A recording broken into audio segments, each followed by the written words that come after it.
This young man dressed like a swordsman is our main character, Jack. After going in and out of jail so many times for a hidden quest, he finally managed to get himself a follower. It was worth $300 million during the server merge event. However, his biggest regret is that this follower can't be sold. And all of this began in a game called Legend World, an immersive online RPG set in a fantasy world built with cutting-edge virtual reality technology that has surpassed 50 million players worldwide. In the year 2210, the virtual reality online game Legend World officially launched. Although the monthly subscription fee was over 3 million won in return players, they were given support to rent the expensive VR equipment, so the game quickly became a global sensation. The game's popularity led to the birth of a new profession. They are people who make a living by grinding, selling items, and completing quests in the game, and our main character Jack is one of them. Character Jack. Level 131. Class Master Circle. Race Human. Title Berserker. Guild None. Royal Contribution 4,200. Fame 1,020. Health 13,350. Energy 650. Strength 371 plus 130. Agility 161 plus 50. Stamina 251 plus 20. Intelligence 26. Spirit 1. At that moment, Jack glued his eyes to a piece of paper in front of him, then dropped to his knees, laughing like he was having a seizure. Ha ha, I finally found the quest item. Heh I had to eat instant noodles for 2 whole months to find this. As he said that, he started using the paper to wipe his face. After laughing his heart out, he remembered he had to turn in the quest and claim his reward immediately. Good. After I get the reward, I need to buy rice. No, I have to pay the rent first. I wonder how much this item will sell for? Jack thought about all the things he would do as he walked, after selling the pile of items he'd get from this quest. However, reality was far different from what he had imagined. After he turned in the quest to this merchant-like NPC, the reward was practically nothing compared to the effort he'd put in. You have received 100 fame. You have received 5 intelligence points. Your level has increased. You have received the title Hunter of the Demonic Weapons. Your level has increased by 34 or something. A linked quest has been activated. Find Pangs. Reading this, the poor guy's face twisted as he screamed, "What, this is the only reward?" And as if taking pity on his situation, the NPC in front of him tossed him a pair of boots. However, they were basically junk. They were only used at level 50, the kind of level for complete noobs in the game, so of course they weren't worth much. What, you don't want them? The merchant spoke as if he wanted them back, making Jack quickly grab them and check the info. Hey, wait a minute. After saying that, he glued his eyes to the screen to examine them. Manji's wings. Leather shoes made from the hide of a white demon ruler of the sky. Classification shoes. Rarity rare. Durability 500. Defense 25. Effect jump power plus 3 times. Movement speed plus 5%. Equipment restriction level 50 or higher. Seeing this, Jack's lifeless face grew even paler. If I post this on the item exchange, I'll only get 1 million won. 2 whole months of work for only 1 million won. Additional info. The item exchange is a trading website where you can exchange items for real money. Back to Jack. A hint of killing intent was now rising on his face. He glared at the insolent NPC in front of him. His situation was one where desperation was about to breed crime. After subtracting rent and account maintenance fees, this 1 million won would only leave him with 200,000. Hey buddy, what are you doing? The merchant asked distractedly, noticing Jack's stare, and in response to his words, Jack grabbed the guy's collar and questioned him. You should have told me that this was the main quest reward. But aren't hidden quest rewards supposed to be random? As he spoke, he looked at Jack as if he were an idiot, making him tremble with rage. But of course, the NPC dared to speak like that because he had backup. Do you have any idea what happens when you mess with an NPC, huh? As he spoke, he pointed to the side and following both their gazes. A few guards in red armor were rushing over to arrest Jack. Damn it, I was so stressed about money that I forgot this is just a game, he thought, gritting his teeth. And for the crime of assaulting an NPC, our guy was sent to jail for 60 minutes. Clang! What do I do now? He said, dejected. He ignored his character and took off his VR headset. You damn game. What the hell do I do now? Maybe I'll just check the current price first. As he said that, Jack quickly accessed the trading website and looked up information about buying and selling Manji's wings. And at last, there was a little bit of good news for him. Someone on the exchange was looking to buy these wings for 1.2 million won. Oh, just a few days ago, I saw this for only 1 million won. Awesome! What am I waiting for?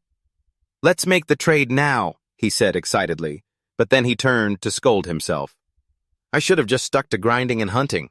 I could have made about 1.5 million won a month just by selling random stuff.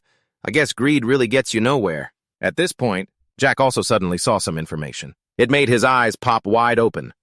Wait a minute, what kind of item is this? This is just unbelievable. Following his gaze at that moment, someone was selling a golem with absolutely insane stats. Product information. Category Legend World. Server Unified Number 1. Product name Crescent Moon Golem Pans. Selling price 300 million won. Detailed description. Crescent Moon. Gigantes.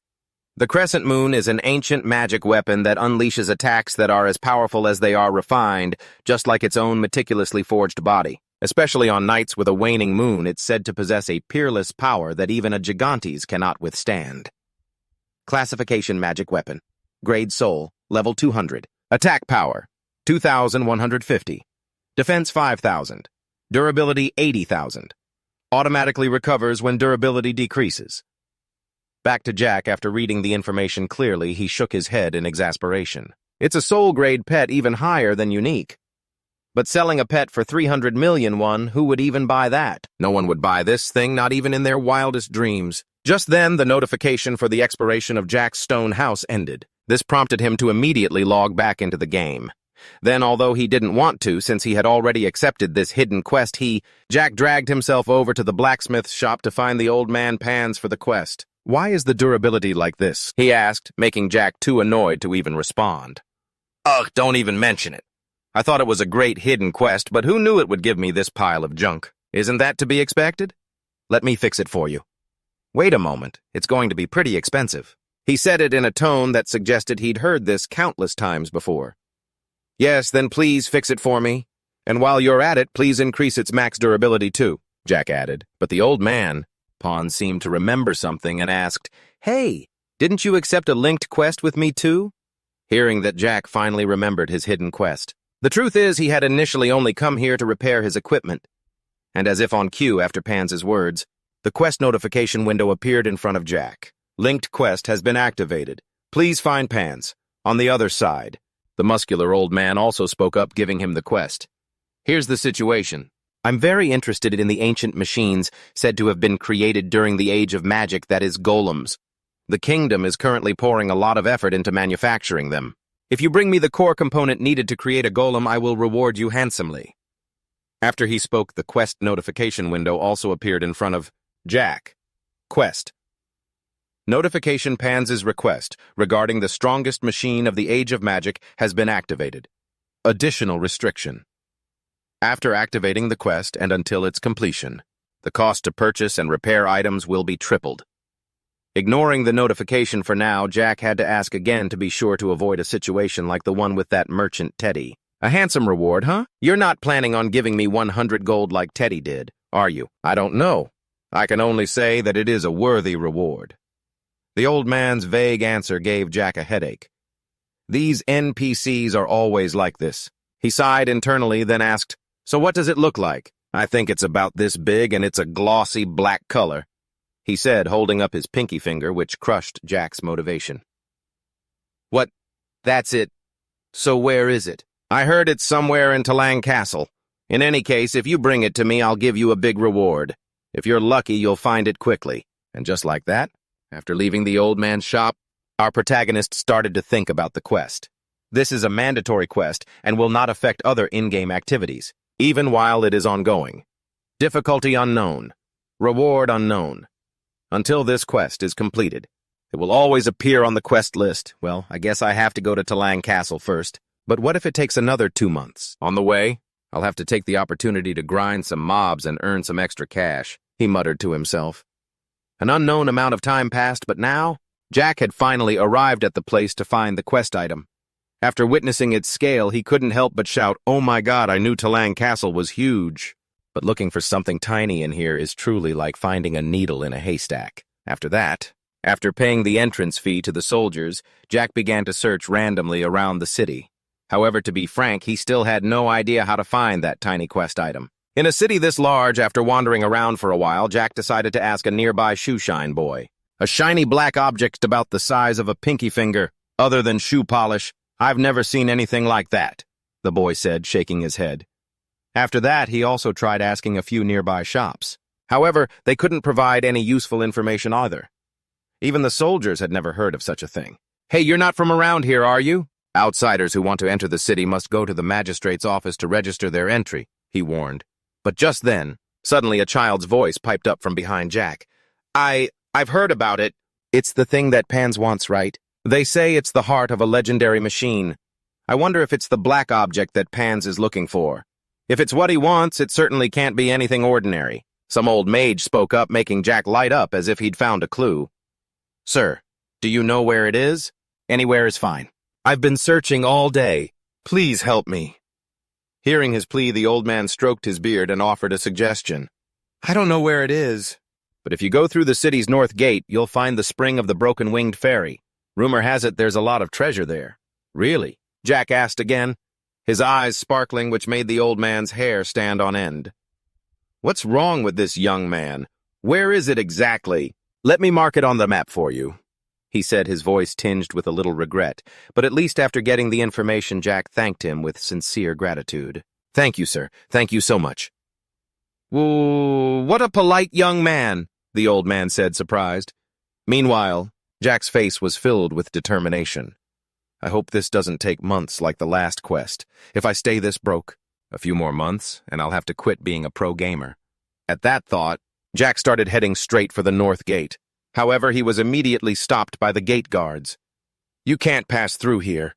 The northern region is very dangerous. You're forbidden from going alone. You need to form a party. I've grinded there before, please just let me through, Jack pleaded, but the soldiers' faces remained cold as stone. I said it's forbidden. You want us to throw you out? The two of them threatened, scaring the daylights out of our hero, who immediately scrammed.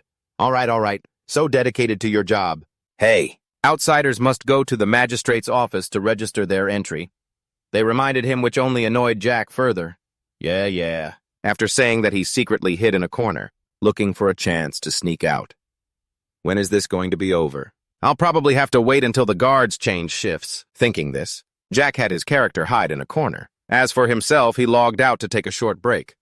So tired. But I have to finish this quest as soon as possible. I'm sure I'm not the only one who got it. Let's see if there are any guides online. No sooner said than done, he immediately started searching for information on the internet. However, the results came back empty, no results found. Even after trying all sorts of different keywords, there was still nothing. And after scouring the entire web, a thought suddenly struck our hero. Could it be that I'm the only one who got this quest? But no way that's possible. But if I'm the first or the only one who can get the reward, maybe this is my chance to change my life, he asked himself. And because of that small hope, that faint hope that he would be the first to complete the quest, he decided to scale the city wall with his bare hands to sneak out. No matter what happens, I have to finish this quest as soon as possible. I will be the winner. He said this with a look on his face like he had acute diarrhea. After climbing the wall, our hero tiptoed forward as quietly as he could. However, even so, he couldn't possibly escape. The soldiers' eyes were on him. Stop. That person is suspicious. Get him, they shouted, rushing towards Jack. But by then, he had already jumped straight down. But that didn't mean Jack was safe, because there was already a patrol squad down below. And just like that, he took off running at full speed, while being chased relentlessly by the guards. It wasn't until our hero managed to climb a tree in the forest that he could be considered to have temporarily shaken them off. Stop chasing me. I'd rather die than get caught. But they're just NPCs. So why are they so persistent? He wondered to himself, watching the soldiers still trying to find him. He's in the forest. Where did he disappear to? Let's try looking over here. Next, after making sure the guards had left. So he took a deep breath and bolted. Luckily, he finally managed to shake them off. A while later, in the northern lands of Talang, at the stream of the broken-winged fairies. Following the old mage's instructions, Rags had found his way to this place. And at this very location, Rags also saw a sign for a recurring quest. Recurring quest. This is the hiding place for items that the greedy fairies have stolen from humans. They have been punished by the gods and had their wings torn off. Defeat 30 fairies at this stream to receive a reward. Quest issued by the captain of the Talang Guard. Back to Rags. Reading this, he started to feel that familiar itch. He couldn't stand not taking action for even a moment. Awesome. I'll just grind this recurring quest and tear this place apart and it'll turn up. He mumbled to himself and began to wipe out the greedy fairies in the area. But based on their appearance, they should be called greedy demons instead. Are there still more of them? He complained as he saw himself swarmed. A dense crowd of fairies. Every time he defeated one of these monsters, he would receive some kind of item from them. You have obtained a broken-winged fairy's tooth. You have obtained a forgotten knight's helm. You have obtained a lady's ruby necklace. Hearing this, Rags himself was a bit stunned. Just how much stuff did these things steal from humans, he thought to himself. And just like that, the slaughter continued from night until dawn. And even though he had a huge level advantage after fighting for so long, and he was starting to feel a bit worn out. Damn, there are so many of them. My inventory is full too. Let's see, it's all teeth, and rings. Just a bunch of junk. As he spoke, Rags started pulling all the junk out of his inventory and tossing it until he suddenly spotted a peculiar item, a strange stone. Notification, a mysterious heart. Quest item. Untradeable. Those were the words the system used to describe this thing. And after seeing this, the big guy's face practically melted with joy. Oh man, I finally found it. He started cheering with delight like a child. Little did he know that his journey of raising a child was about to begin. The scene then shifts to the forge of the old man Bands. Right after getting the quest item, Rags immediately ran back to this place. However, he still had to wait for the old man to check if this was really what he needed. And after waiting for a while for this old guy, our protagonist started to lose patience, slamming his hand on the table and shouting, "How much longer are you going to just stare at it? It's been an hour." His shout made the muscular old man jump. Meanwhile, our protagonist started to persuade him, "If you don't know what to do with it, just consider the quest complete and give me a different reward. Give them back," he demanded, causing the old man to quickly hide the stone and laugh foolishly. "Ha ha ha, this young man is so impatient. This is an item created from ancient magic. Even modern technology can't comprehend it. When you encounter something as rare as this, you have to admire it." Bands explained, but upon hearing it, Rags' eyes widened. "What you mean you were just admiring it, not researching it?" He shouted angrily, but the old man just laughed and asked back, "Don't you know what this is?" "Yeah, I really don't know what it is," Rags admitted with a nod. After hearing this, the old man unceremoniously threw the stone into the forge fire and began his story. "This is an artifact beyond our understanding. It's a combination of ancient magic and the forging techniques of the master Veliki Kobak, according to the records in the book. The teachings of Veliki Kobak, which has been passed down among us blacksmiths, this item can only unleash its full power in the fire." Not paying any mind to the old man's story from the dinosaur age, Rags's eyes were now bloodshot as if he'd gone mad. "Veliki Kobak or Vico Dancer or whatever. I don't care, get it out of there for me." "Ha ha, this young man is so impatient." He repeated the same line again exactly like an NPC without any AI. And then following his request, Bands put his tongs in and clamped down on the stone, pulling it out. The only difference was that now, it had transformed into a cube that fit perfectly in the palm of a hand. "I will now give you your reward," he said as he placed the cube on a plate and presented it to Rags. "Go on, touch it. It's not hot at all. Over here." After hearing that, Rags really did reach out and touch it, and right after that, a look of shock appeared in his eyes. "It's so cold, don't tell me you gave me a magic prop to perform with in front of people," Rags asked idly just before the system notification screen appeared. "You received the mysterious opaque cube as a quest reward." After seeing Jack touch the cube, Pants also patted his shoulder. Then he gave him an incredibly charming smile. "It's yours now." His somewhat feminine smile started to give Jack goosebumps. "Don't smile at me like that. You can't attack an NPC." With that thought, he hurried out of the smithy. Before the old man could do anything inappropriate, the scene shifts to a forest not far from Jack. After looking around and making sure no one was there, Jack began to examine the cube he had just received. "What in the world am I supposed to do with this thing? If only I had asked him what was written in that Pladon's Dancer book." Wait a minute, was it PLE Dan's Dancer? Speaking of which, he tried connecting to the external network to check but couldn't find any results. Still no results at all. What am I supposed to do with you? Are you just a piece of junk? It's a bound item, so I can't even sell it. What on earth is it for? Jack sighed in frustration. But it seemed like the heavens heard his complaint because right after that, the cube emitted a brilliant flash of light, and then before Jack's astonished eyes, it began to break apart into many pieces. Finally, it transformed into a red sphere hovering in midair. After waiting for everything to settle down, a tiny creature that looked like a native tribesman appeared before him. Upon seeing his quest item turn into this tiny little guy, the big guy's face went completely blank. What is this now? Oh, for crying out loud! I've been getting nothing but junk rewards lately. He sat dejectedly by a tree trunk. Meanwhile, the little guy seemed to sense his sadness, so it started to run over and comfort him, which made Jack feel a little better. At that moment, a notification was also sent to Jack. The entity that has long been asleep in the mysterious opaque cube has recognized you as its master and broken the seal. You have become the master of the magic machine. Gigantes Dark. Hearing the word Gigantes, his eyes lit up because he remembered that the giant golem of that name was listed for 300 million. Gold on the exchange. And just like that, the little piece of trash in Jack's eyes turned into a huge gold nugget. I've hit the jackpot. Awesome! He jumped and laughed, unable to close his mouth. But very quickly, Jack realized there was a difference in their names. Wait a minute. The 300 million one was Gigantes Crescent, but mine is Gigantes Dark. I'd better check again. As he spoke, he quickly opened the little guy's information window to check. Gigantes Dark. True to its name, everything about it is shrouded in darkness in its current state. It seems nothing can be expected from it. Classification Gigantes. Grade Normal. Level 1. Attack power unknown. Defense unknown. Durability unknown. Skills unknown. Special features. Also unknown. Bound, cannot be sold or traded. Reading this far, our protagonist almost fainted. Especially the two lines stating, nothing can be expected in its current state, along with the stupid binding. Cannot be sold or traded, which made his heart ache even more. What the hell is this? So in its current state, it's useless, and I can't even sell it or give it away. If I email the Legend World administrators now, they probably won't reply.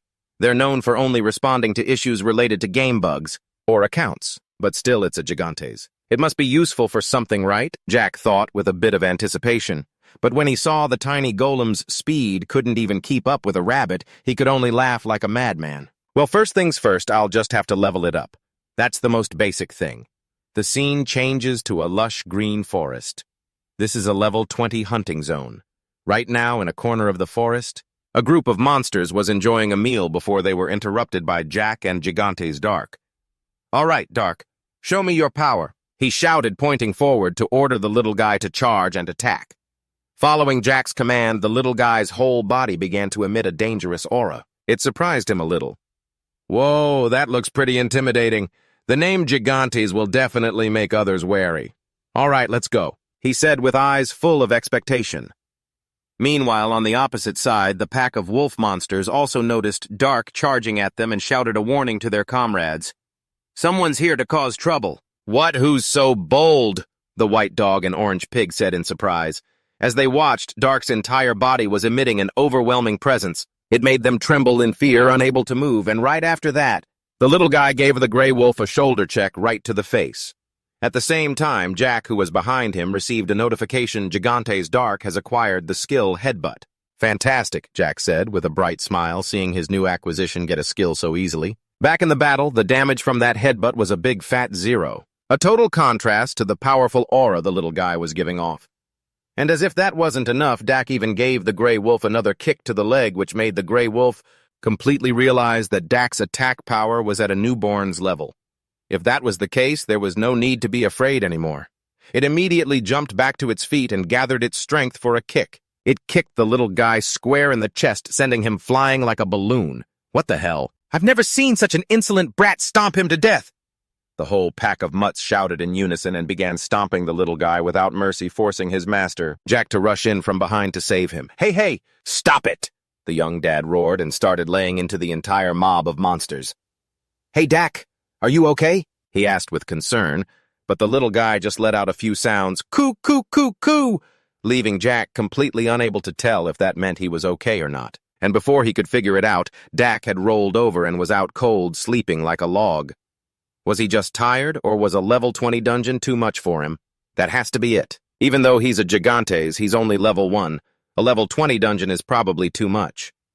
Let's try an easier hunting zone. With that thought, he changed course and headed for the level 15 earthworm hunting zone.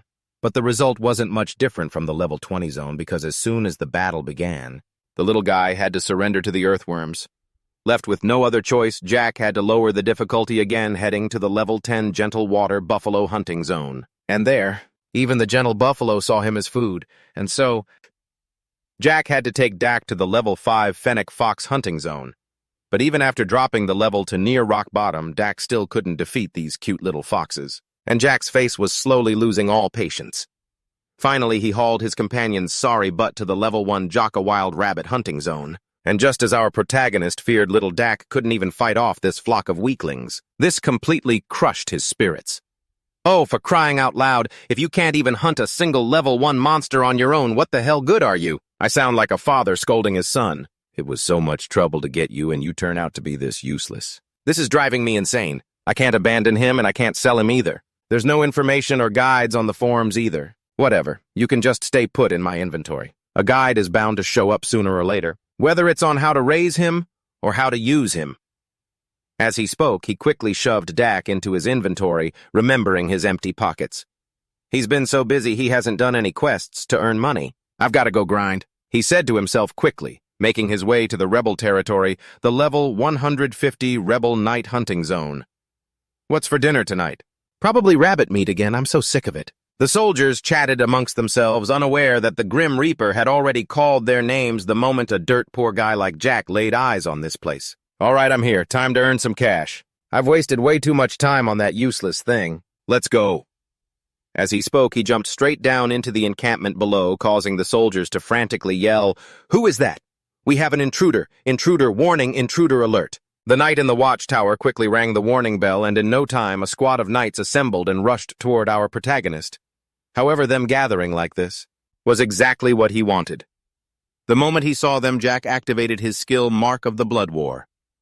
Duration 300 seconds, attack speed plus 30%, movement speed plus 20%, lose 5% of health every 10 seconds. Let's get started, he said with a grin and charged directly into the group of knights. And it seems Jack's strength was nothing to scoff at.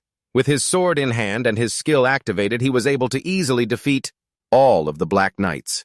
In just a short while, the entire group lay defeated before his power. Now let's see, he said aloud. He checked the system notifications. Rebel Insignia 1042. An insignia proving you have defeated a rebel. Bring this insignia to the palace to receive a reward. Unidentified Rebel Pouch 1035. Open this pouch to receive the loot collected by the rebels. You cannot know what is inside until it is opened. Closing the system window, Jack was quite satisfied with his haul. Around 40 rebel insignias and over 30 pouches. This is enough for a day's wages. I need to get back to the city and clear out my inventory before these monsters respawn. I'm so exhausted, he said, exasperated. The scene shifts to a corner of the city. Watching the bustling crowd pass by made Zack feel a little pleased. Big cities are really something else. It's already night, but it's still this lively. With that thought, he quickly entered a general store to sell his junk. I'm here to sell some things. I've also got a few more bags of items. I'm selling all of it, Zack said as he quickly took out his items. Meanwhile, the shop owner pulled out a monocle to inspect them carefully. Rebel insignia, huh? But before he could finish his inspection, Zack pulled out several other sacks. Tally up this whole pile, too, over on this side. Seeing this, the shop owner looked a bit weary. It's all junk, but there are a few gemstones. Here you go, 5 gold, the man said as he took out the corresponding amount of money. But Zack immediately switched into haggler mode and yelled, I've been eating and sleeping in the rebel hideout for days hunting extra monsters. Come on, give me a little more, will ya? Rebel gear is a dime a dozen these days. The market's completely flooded. What can I do? The shop owner hastily explained, which made our protagonist curious. What? How can there be so much stuff from level 150 monsters? Hearing this, the shopkeeper realized Zack was clueless. So he pointed to the poster behind him. You haven't heard? Tons of players have been rushing to hunt down the last of the tot rebels for the royal reward. Stuff like these rebel insignia are all over the market now. Back to Zack hearing what the shop owner said. He had no choice but to accept the price. At the same time, Zack's attention was drawn to the royal reward. A reward from the royal family, huh? I hear the reward is huge and you can even build up merit to get more quests. Maybe I should join in too. Yeah, let's do it. I've wasted so much time on that bizarre quest. Zack silently hatched a plan. By the next morning, he had immediately headed to the Royal Army's barracks to join the eradication campaign. And so you wish to join the campaign to annihilate the Tot rebels? The commander asked. Zack stood at attention and replied with his most formal posture, Yes, sir, I will do my best. Very good. We will hire you as a mercenary for the Royal Army. Put on this cloak. It is the symbol of a mercenary. As he spoke, he tossed a cloak to Zack, who couldn't resist, equipping it immediately. Meanwhile, the commander began his instructions. We, the Royal Army, fight for the honor of the kingdom and Talang. Go now and fight. I commend your courage. After that, since this was a long campaign, Zack had to get to work building himself a tent. All right, then. Setting up camp here should be fine. To grind efficiently, I'm going to need this. As he spoke, he quickly took out his tools and got to work. In no time at all, a simple tent appeared. Complete a cozy bed, convenient storage, and a proper cooking stove. This is perfect. Well then, shall we begin? He said, cracking his knuckles as if he couldn't wait any longer. Itching for a fight, Zack immediately started hunting down the Tot Knights to spill some blood on the very first day. The second and third days proceeded in much the same way. The haul was incredibly lucrative, leaving our general very satisfied. At this rate, I'm going to make a fortune. First, let's just store all this miscellaneous stuff in the chest. Oh, and I even got some gemstones, he said cheerfully. But just a moment later, Zack suddenly realized something terrible and his face drained of color. Wait a minute, something's not right. I've been grinding so hard. But how did my level only go from 131 to 135? The Tot rebels are all high-level monsters for me. Grinding for days, and I only get this much experience? As he thought this, his eyes rolled back in their sockets. However, after throwing a fit inside his tent for a bit, the general calmed down a little to think. Could this be a feature of this quest, or maybe... Could it be? He thought, glancing over at the icon for the little guy Dak, and immediately summoned him. Then, after rechecking the kid's info, this genius did a spit take all over the screen. What the hell is this? Impossible. How did he level up? And it's already reached level 15. I'm sure I put it in my inventory. Don't tell me experience is shared even when it's in the inventory. The more Jack thought about it, the bleaker his future seemed. It does nothing but suck up all my experience. He sighed in utter exasperation. But as if sensing Jack's mood, Dak started clinging to him, looking up with such sparkling eyes that Jack took a critical hit of emotional damage. That was a heavy blow to my spirit. Don't look at me with those eyes. Still, it is pretty cute. Time passed quickly, and after a while, Jack turned to Dak annoyed as the little guy was rummaging through everything. I don't get what this pet is even for. It sucks up my experience and doesn't even help me pick up items. It doesn't have the basic functions of a pet, but I can't bring myself to throw it away. He pondered for a moment, then an idea suddenly came to him. Maybe I should just delete my account and start over. It's like quitting your job to become an intern again. As he thought this, he noticed the little guy digging through something in his inventory and asked quizzically, Hey, Dak, all that stuff is just junk. Ignoring Jack's words, Dak continued to dig for something until he lifted up a small shield. Dak has obtained the Tot Rebels' small shield. A notification popped up as Jack watched. Seeing how much his little sidekick treasured it, Jack felt a bit awkward. What's so great about that thing? It wouldn't even sell for much. Hearing that, Dak quickly clutched his shield. He also chirped a few times as if wanting to keep it. Jack had no choice. Since this piece of junk wasn't worth much anyway, he let him have it. Fine. Take it and play. You look like a little Spartan warrior. Now just go play by yourself, okay? It'd be even better if you learned to be independent and ran away from home, he said as he started to lie down. Time passed quickly until the next morning. Now, Jack opened his map and chose a hunting spot. All right, where should I go today? 3 main areas were displayed on Jack's map, including the Tot Rebels' lair, the Tot Rebels' outpost, and the Tot Rebels' headquarters. I've already cleared the outpost and the lair. Next up is the headquarters, I guess. I heard the boss Maximus is in there. At my current level, fighting him would just get me sent to the graveyard, but just grinding at the lair and the outpost won't earn me any merit points. I have to find a way to hunt him without being discovered. As he spoke, Jack began to stroke his chin thoughtfully until Dak suddenly pulled on his leg from behind, surprising him. "Hey, haven't you gone inside yet?" In response, Dak put on those sparkling eyes again as if begging to come along. However, dragging a burden like this around would be a huge pain, so Jack didn't hesitate to throw him back into the inventory one more time. "Get in the inventory. I have to go finish my mission." The scene changes to the Tot Rebels' headquarters. At this moment, our protagonist was sneaking around the area scouting the situation. Maximus, leader of the rebels. Recommended level 155. Regular mobs at level 150 are fine since they have low health, but this boss is level 155 and a total tank. It's best to be careful until I've leveled up a bit more, Jack thought to himself. But just then, a Tot soldier suddenly spotted his figure and shouted, "Someone's over there!" Jack immediately pulled out a throwing knife and hurled it straight at the knight's face, without a single moment's delay. It was also a critical hit, making him log out in an instant. "I need to act stealthily and finish them off cleanly to avoid being detected," he told himself as he began to silently take out stray soldiers. Additional info. During a sneak attack, if the attack is considered an assassination, it will receive bonus critical damage. Back to the story, the scene switches to Commander Maximus. It seems that after standing around bored with nothing to do, he blurted out, "I'm bored to death. Hey, bring me some wine and meat." However, his words were met with complete silence, which annoyed him greatly. "What's going on? Where has everyone gone?" Maximus said angrily before he suddenly sensed something. He immediately swung his sword towards the tent behind him, creating a blade of energy that flew straight forward. The force of this attack blew the tent away, instantly revealing Jack's figure inside. Who are you? State your name," Maximus demanded, while Jack, on the other hand, felt nothing but regret. "Damn it, I was about to make a clean getaway. So NPCs can get bored, huh?" Back to the commander, after looking at Jack's uniform, he recognized his identity.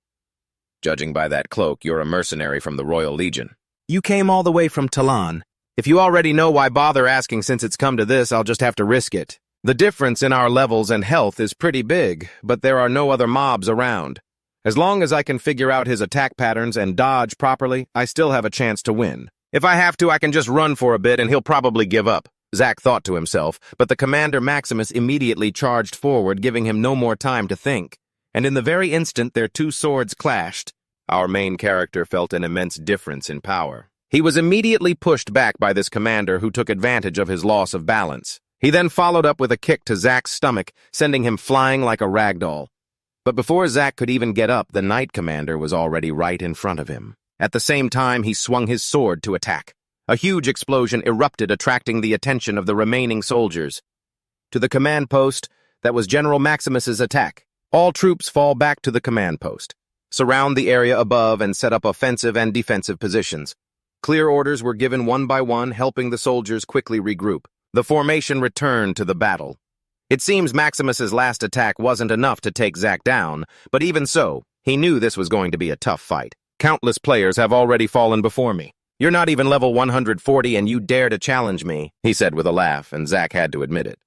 "Tisk, it seems I underestimated you." After speaking, he bit his lip, thinking about how to escape this situation. But before he could think any further, a notification screen suddenly appeared. "Special skill Gigantes' Master Protection has been activated." As the notification sounded, little Dak came out on his own without Zack's permission. "Huh, what the hell is this now?" Our hero's eyes went wide, still not understanding what was going on. On the other side, after seeing a tiny creature standing defiantly before him, question marks began to pop up over General Maximus's head. "What is this? What is this cute little beast?" "All right, the skill's been activated. Do something." "If I fight him one-on-one, I'll definitely lose," Zack urged. It's unclear what the kid said in reply, but as soon as the commander heard it, he became furious. "What, this ugly beast dares to provoke me?" After speaking, he brought his sword down directly on Dak, but was blocked by a red shield emanating from the little guy. Seeing this, Maximus began to swing his sword faster. He unleashed countless slashes against the shield. However, it was only enough to push Dak back. He couldn't break through it at all. "What?" "It blocked my attack," he cried out in shock, while Zack, standing behind, was also dumbfounded. "What, that tiny little shield blocked his attack? An attack that's strong enough to pulverize someone?" Back to the commander, having his attack blocked by such a weak creature was starting to annoy him. "Let's see how long you can keep that up." As he spoke, he began to gather power into his sword and slammed it down, creating a massive explosion. Meanwhile, our main character also used this chance to charge in and attack. "Don't you turn your back on me. This is my chance for a critical hit." As he thought this, our hero rushed in to get a sneak attack on the boss from behind, causing the commander to lose his balance and fly forward. And after successfully sending the boss flying, Zack didn't forget to turn to his little buddy and give him some praise. "Nice one, awesome. Back to the commander." Although Zack's attack didn't cause much actual damage, the humiliation damage was extremely high. "These damn bastards! This time I will definitely finish you." Having said his piece, he stomped his feet and shot forward like an arrow. Meanwhile, on the other side, our main character saw this and frowned with regret. Damn it, that was almost a critical hit. Next, Zack gripped his sword tightly and prepared to block Maximus's attack. But at that very moment, the commander's sword lunged forward, little Dak rushed in front of Zack and activated his shield skill, causing the sword to stop dead in its tracks. Zack immediately realized that the boss was distracted by Dak, so he quickly circled around to the back. And he put all his strength into a slash aimed right at the nape of its neck, intending to finish it with a critical hit. However, it seems the critical hit didn't activate, so Maximus's head just wobbled a little. He managed to recover and immediately swung his sword behind him to attack. Luckily, Zack managed to lean back in time to dodge, and the moment his attack failed was Zack's chance to land the finishing blow.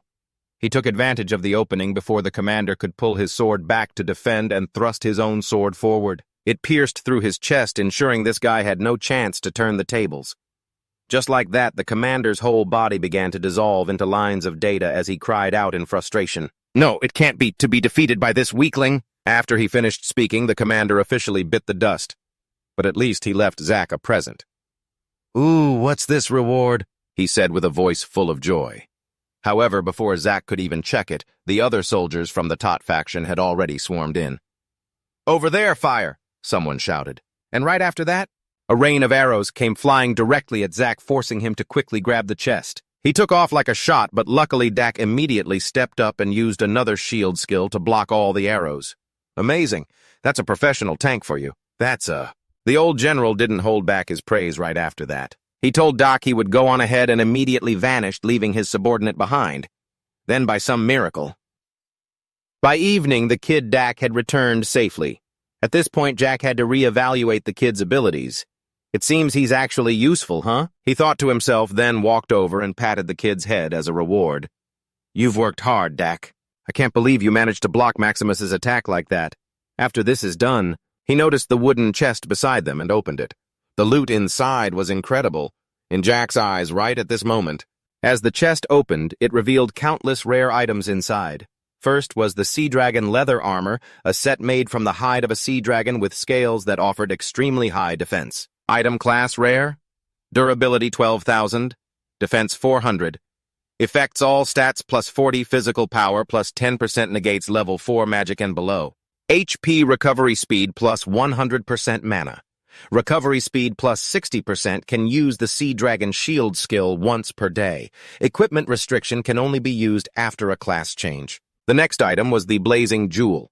It's a magic bomb created by the Archmage Merlin. Once used, it can level an entire area. Its immense destructive power classifies it as a strategic weapon with immeasurable attack power. Medallion of the Rebel General Maximus, a medallion. A. To proving you have defeated the Rebel General. Bring this medallion to the palace to receive a handsome reward. Those were the three main items inside the chest. Besides those, there were many other valuable things. Seeing all this, Jack couldn't stop grinning from ear to ear. Even though he couldn't wear the Sea Dragon leather armor immediately, he was sure he'd be able to soon enough. As for the Blazing Jewel, he'd keep it on him just in case. And with this, the kingdom's quest is complete. Time to head back. And just like that, time passed quickly until the next morning. As soon as the sun was up, Jack immediately took his proof to turn in the quest to the commander of the Allied forces. However, when he handed in the quest, the commander just stood there completely frozen, making him a little worried about whether he had actually completed the mission or not. Hey, so is my quest complete?" he asked, then started glancing left and right as the commander remained still as a statue. Jack even started to wonder if this was a game bug. Why was he just standing there so silently? However, Jack's worries were a bit unnecessary, because right after that, the commander reacted.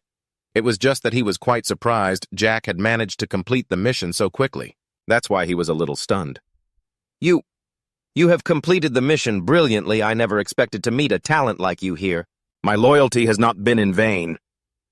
As he spoke, he gave Jack a powerful hug, causing him to foam at the mouth. Only when the old man's face turned purple did the commander finally let him go, but not without patting his shoulder a few times. I'd love to keep you here to help quell the rebellion. But hiding a talent like you would be a disservice to the kingdom. Take this Maximus medallion to the kingdom's administrative office. You will receive a reward worthy of your efforts. After speaking, he waved goodbye to Jack, but this just annoyed him to no end. Why not just give him the reward here? It would be so much faster instead of making him go all the way somewhere else. What a pain. Scene changed to the administrative office. Inside the main hall, it was filled with the clamor of countless, yet other players' voices. Is this all the reward is? Where's Game Master? Get out here. That guard attacked me. All sorts of disgruntled shouts began to ring out. It made Jack sigh in exasperation. It's noisy everywhere, just like some kind of chaotic ward. Thinking this, he looked towards an NPC and guessed, this must be the place.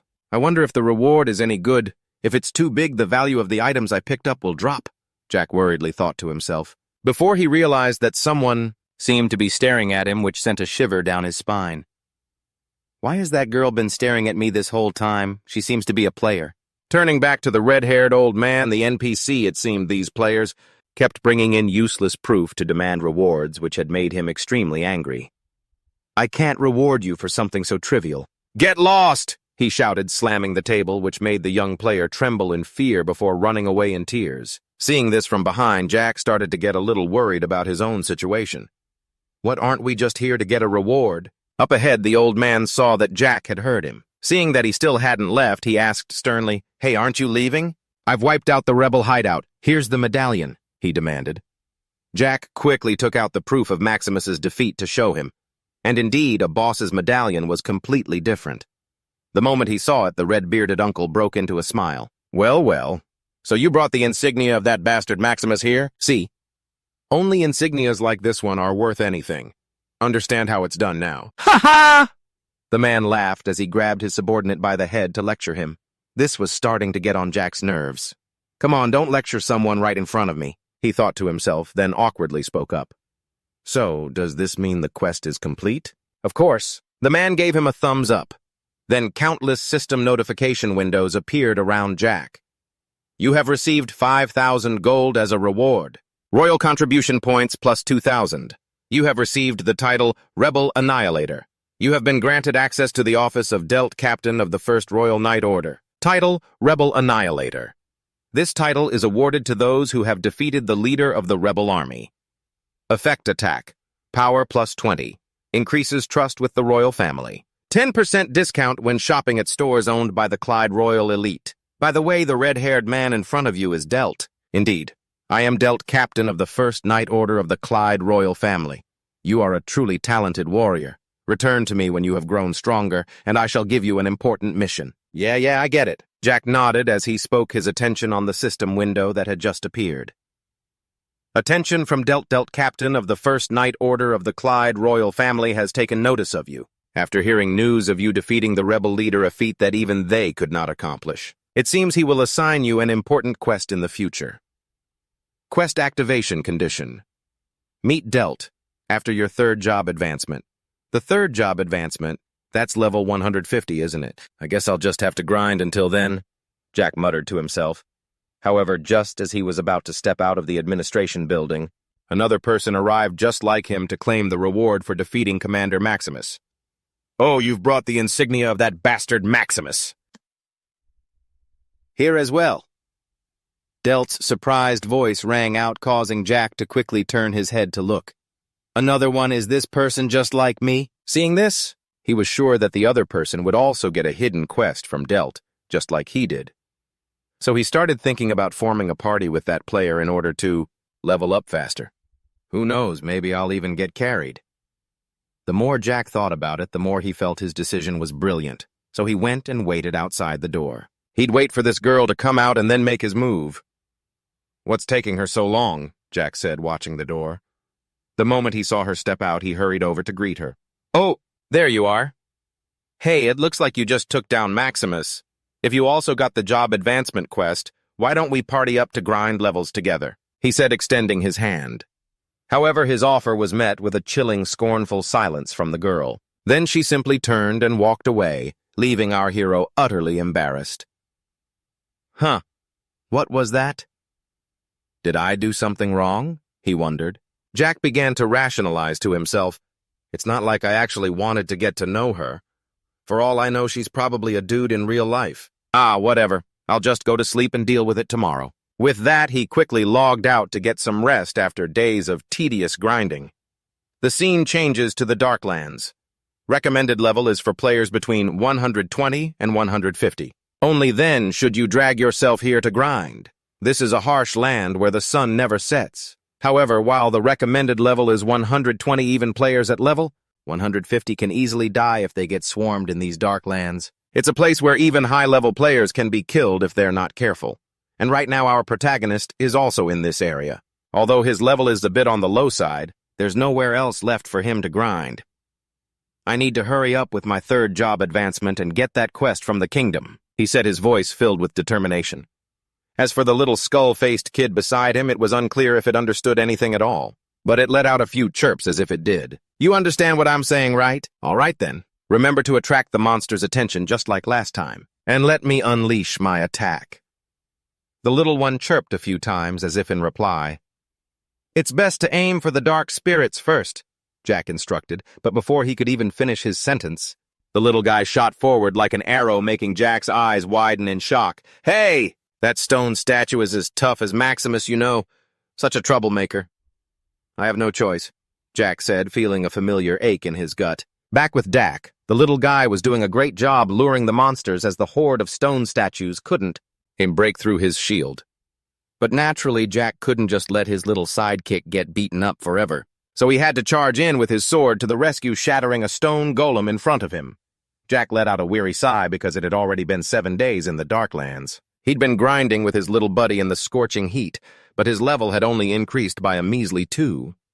This is killing me. As he spoke, Jack plopped down on the ground. The only one thriving was Dak. The little guy had already hit level 30. And every time Jack tried to take a little break, that damn troublemaker would start pulling more monsters, charging in like a moth to a flame and driving Jack absolutely insane. Looking at the horde of monsters hot on his heels, Jack started to feel sorry for himself. Even the slaves who built the pyramids in Egypt got to rest. But whatever, I'll just treat this as a chance to grind my level up, he told himself, gripping his sword tightly to prepare for another fight. And after he was done, with this wave of monsters, his health hit rock bottom. He almost died. But man, our teamwork was perfect. Dak did a great job drawing the monsters' attention so I could comfortably land critical hits until they were wiped out. He thought to himself while silently waiting for his health to recover, but perhaps because he sat there for too long, he started getting some negative status effects. You are suffering from sunstroke. All stats are reduced by 30% for 6 hours. The effect and its duration will increase if you do not rest. Bright red notifications started to pop up one by one. This made Jack hastily scan his surroundings for a place to hide. This is too dangerous. Maybe I should set up camp nearby. No sooner said than done, our hero immediately found a suitable spot and got to work building a tent. By the time he was finished, he looked as if he had just taken a shower. The tent's shelter effect has been activated. You are now recovering. Adverse effects will disappear one by one. The notification sounds chimed in. Jack felt a wave of relief. After all, it was already hot enough here to get sunstroke. The campfire's effect is even stronger than the sunstroke debuff. The developers must have wanted to make things harder for the players. Speaking of which, Jack got annoyed again and turned to shout at his little companion Dak. This is why I said we need to rest properly. If we had, we wouldn't have had to stop in this godforsaken place. Putting the sunstroke issue aside, Jack then opened the map and considered his next plan. Okay, we're here now. We've gone far from the edge of the Darklands. Since we're this deep in, we have to take down the boss. The recommended level is 170, but with Dak, maybe I can actually beat it. If we succeed, we'll get tons of experience. Let's see. I'll search the forums for info on the Darklands boss, he said quickly, accessing the external internet network. And very quickly, Jack found the information he needed. Boss spawn mechanism in the Darklands. Boss spawn areas this past week. On the map, an arrow icon was marking the boss's last known location. It was the last place a player had seen it, and if he walked from his current position, lucky, it would probably take Jack about 3 days to get there. However, it seems the boss's spawn location is random. At this point, he started using all of his brain power to recall the latest adjustments in this game. Let's see, is there anything else to note? After update 1.95811, a hidden boss called the Demon Godstone statue appeared in the Darklands. And it's so strong that even a massive army couldn't defeat it. Doesn't that make it a raid boss? I heard it's twice the size of other normal bosses, but there's no announcement about the Demon Godstone statue on the homepage. What kind of game management is this? Jack wondered, but then he shook his head and pushed the issue aside. Oh well, it'd be really unlucky to run into it, but I can't be that unlucky, right? This map is huge after all. Turning towards Dak for some reason, the little guy suddenly rushed over and hugged Jack, which surprised him a bit. Whoa, what are you doing? But before Jack could ask anything else, right where Dak's face was pressed against him, Jack felt a terrible burning sensation and quickly stood up. My God, that's hot. After saying that, he hurriedly touched the boy's face to check and then exclaimed, "Oh my God, you're burning up. Are you storing heat in your body?" Hearing Jack's words, Dak immediately unleashed a wave of intense heat. That looks impressive, but it's not as warm as the campfire, Jack said with a nod, but he had no idea that danger was approaching them both, just as a large red figure approached their tent. Back with Jack. Dak, I'm not putting you in the inventory anymore. Go on and rest. You don't like it in there anyway. He reminded him, then opened the map again to check. When a monster appears, it'll show up on the mini-map. I'll just keep an eye on that until the sunstroke wears off. As he thought this, his eyes grew heavy as if he could fall asleep at any moment. And just as predicted, our hero passed out cold. An unknown amount of time passed. At this moment, Jack started to wake up, scratching his head in embarrassment. Oh man, I fell asleep. But why is it so quiet? Maybe the monster respawn time is longer than usual. As he spoke, our hero peeked his head outside to take a look, and what greeted him was an enormous demon god along with bright red warning notifications. What is this? Did the boss just spawn? All right, Dak, get up quick. I need you to fight the boss. At this, he quickly grabbed Dak and bolted before the demon god could stomp them both flat. The violent shaking as he ran slowly woke the little boy up. However, before the kid could even get his bearings, a giant foot descended from the sky. It almost killed us both. What the hell is this thing? It has an invisibility skill, too. Jack screamed in terror as he got a clear look at the massive monster's silhouette, while the demon god also raised its leg, intending to finish them off with a single stomp. But Dak, with his hyperactive nature, couldn't possibly pass up a fight like this. Without waiting for Jock, he charged forward to meet it head-on, startling Jock. No way, Dak, we have to run this time, he said worriedly, but it was already too late. Just as the demon god's giant foot came crashing down, Dak activated his shield skill. A huge explosion erupted at the point of impact. With no other choice, while Dak's shield could still temporarily hold it back for a bit, Jiak had to charge in for the rescue even though he didn't want to. This is crazy, screw it. As he spoke, he sped up and started climbing the red-skinned giant's body. At the same time, he gathered power into his sword and slammed it right into its forehead. Unfortunately, however, he had underestimated the demon god's defense. His attack didn't even leave a scratch. What's more, it nearly put Jiak in a dangerous situation as the demon god started to raise its hand, preparing to swat him like a mosquito. Luckily, Jiak was quick-witted and noticed in time to dodge aside. After that, it seems our hero realized his attacks were useless, so he proactively climbed back down to avoid the danger from before. But for some reason, after only 3 seconds of calm, he got fired up again, leaping right back onto the demon god for an all-out fight. And just as you'd expect, the result this time was different, because the boss was prepared this time. All it had to do was raise its hand, and with a single slap, it sent Jiak flying like a rat. Its powerful blow slammed our protagonist's entire body into the ground. Meanwhile, little Dak's situation wasn't any better, as the shield he'd created so cracked and shattered under the pressure of the foot. Finally, when the shield could hold no longer, the demon god stomped him flat. Gigante's Dark has died. Experience of Gigante's Dark has been reduced. A notification sound rang out, leaving Jiak stunned. As for the giant, And after dealing with the kid, it immediately turned its attention to him, making Jock want to scream. This is insane! How am I supposed to fight it alone? It took out Dak in a single hit. As he said this, he remembered he still had the explosive flame orb item. He took it out and mumbled, I wonder if this will work. Take this. After speaking, he aimed the orb at the demon god and activated it, causing it to spew a violent torrent of fire straight at the creature, not even bothering to see if it was hurt or not. So Rarp immediately turned and ran for it. Time to retreat, he thought happily, but he was still a bit unlucky because that tiny little flame only had a minor effect on the demon god's eyes. With just a small flap of its wings, it was blown away, and Rarp's little stunt just now seemed to have completely enraged the monster. So when it saw Rarp running away, it began to gather power in its fist and slammed it straight into the ground, creating a powerful shockwave. It shot straight towards him, sending our hero to his death in an instant. You have died.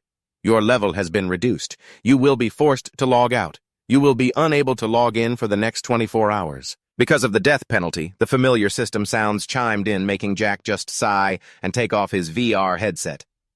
Ugh, this is so frustrating. I was so close to making a clean getaway. Who knew that stupid Dak would go and cause trouble? I can't tell if it's a curse or a treasure.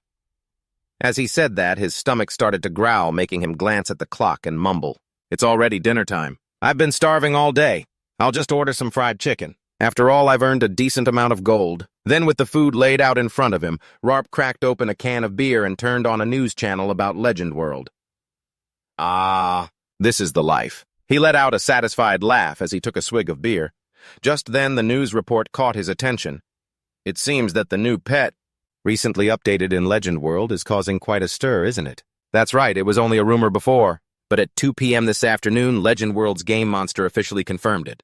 The new pet has no stat limitations. A player can train it to be as strong as they like. So its value is immense, the male host explained. The female host on the other side heard this and grew curious. Really? So how can you get one? It can be obtained through a special quest, or by finding it on the map. But according to Game Monster, fewer than 10 players on the entire server will be able to own one. Hearing this, the female host was genuinely amazed. Really? In that case, it's an extremely rare pet. Exactly. Its estimated market value is around 1.5 billion won. Has anyone sold one yet? The female host asked again. 10 pets were released onto the map, and one of them has already been obtained by a player. Oh, so that means there are only 9 left in Legend World. Back to Jack hearing the two hosts talk. He immediately figured this was just a gimmick by the game company to attract new and returning players. However, he froze at what came next. At the male host's next words. That's right. Furthermore, once the pet is unlocked, it becomes untradeable. So it's unlikely anyone will be selling theirs. What's the pet's name? Its name is Gigante's Dark, the host said excitedly, causing Jack to spit out a mouthful of beer.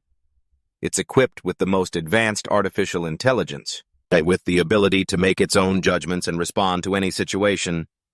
The host continued to explain, while our hero's face was a mask of pure disbelief. To that useless thing is worth 1.5 billion won. 1.5 billion won? No way. You mean I let a 1.5 billion won pet die? Wait, calm down. It'll respawn anyway. But how is that thing worth 1.5 billion won? Is this for real or some kind of joke? The more he thought about it, the more his head felt like it was about to explode. And as if in answer, the host confirmed, "This is official information from Game Monster. We wish you the best of luck in acquiring a Gigante's Dark. If you happen to own a Gigante's Dark, please contact us at the email address below. Or use the search tool on Google. We will provide live streaming support for players who own a Gigante's Dark." As he spoke, a special offer appeared on the TV screen. For owners of this pet who partner with them, contract bonus of 10 million won. 1 million won for a minimum 6-hour broadcast session. A mandatory broadcast is required at least once a week. Back with Jack, his mind was going completely numb. Live streaming. Special offer. A 10 million won contract bonus. 1 million won per broadcast. 1 session a week. So that's 4 million won a month. And since I play all day, I could definitely earn way more than that. He snapped back to reality, and his attitude towards Dak did a complete 180. Is my life about to change? I can't believe it's actually a treasure. Even if I can't sell it, it's still pretty useful, huh? Time flew by, and as soon as the death penalty was over, Jack quickly logged back into the game. The place he reappeared was at the statue of some goddess. Heh, it's been a while since I've experienced dying and coming back to life. This must be the respawn area, Jack said as he looked around. In Legend World, there is a goddess named Sakina. Model. Sakina is the goddess of life. Legend says she guides the souls of the dead to the underworld, but any souls not taken are resurrected. That's why players in Legend World resurrect in front of this goddess's statue after they die. Surely no GM would be cruel enough to actually send a player's soul to the underworld, so they just let you resurrect like this. Ha ha ha ha. Jack let out an amused laugh and began to summon Dak. Come on out. It's been tough on you. And when the little guy appeared, Jack couldn't resist picking it up to take a closer look, wondering if his eyes were playing tricks on him. This thing is worth 1.5 billion won. No matter how I look at it, I just don't see it. So strange. He sighed, leaving Dak completely confused.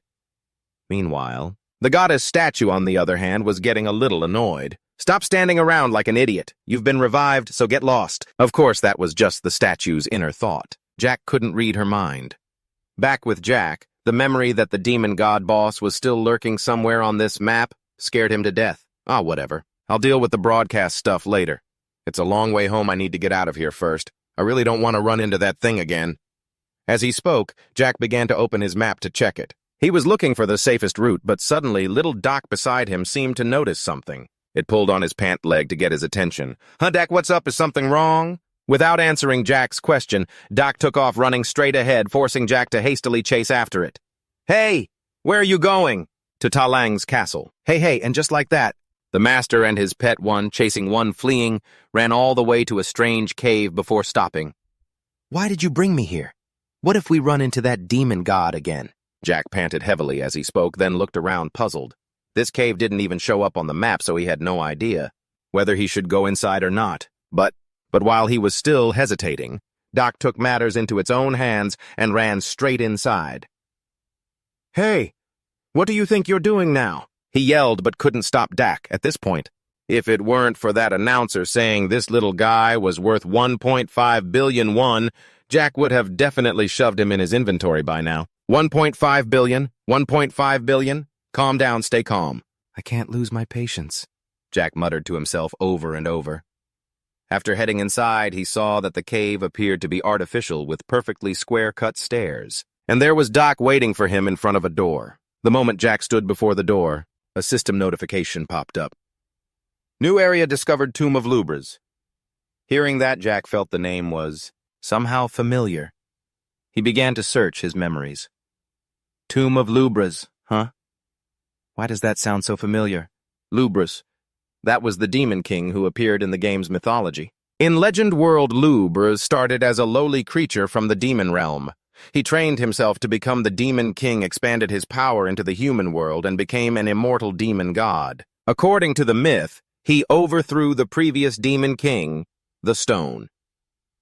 Demon King by tearing off his horns and seizing the throne. However, a hero from the human world appeared and defeated him, sealing him away for eternity.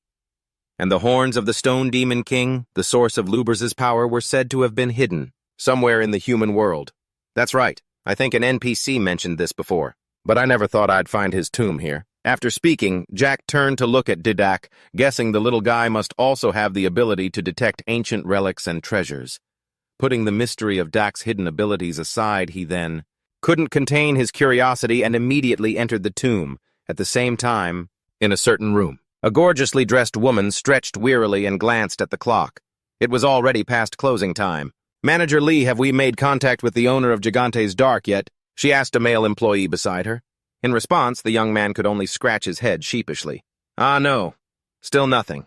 But we already announced the reward on the live broadcast. You don't think that person quit the game, do you? The purple-haired woman asked. Seeing how anxious she was, the employee tried to reassure her.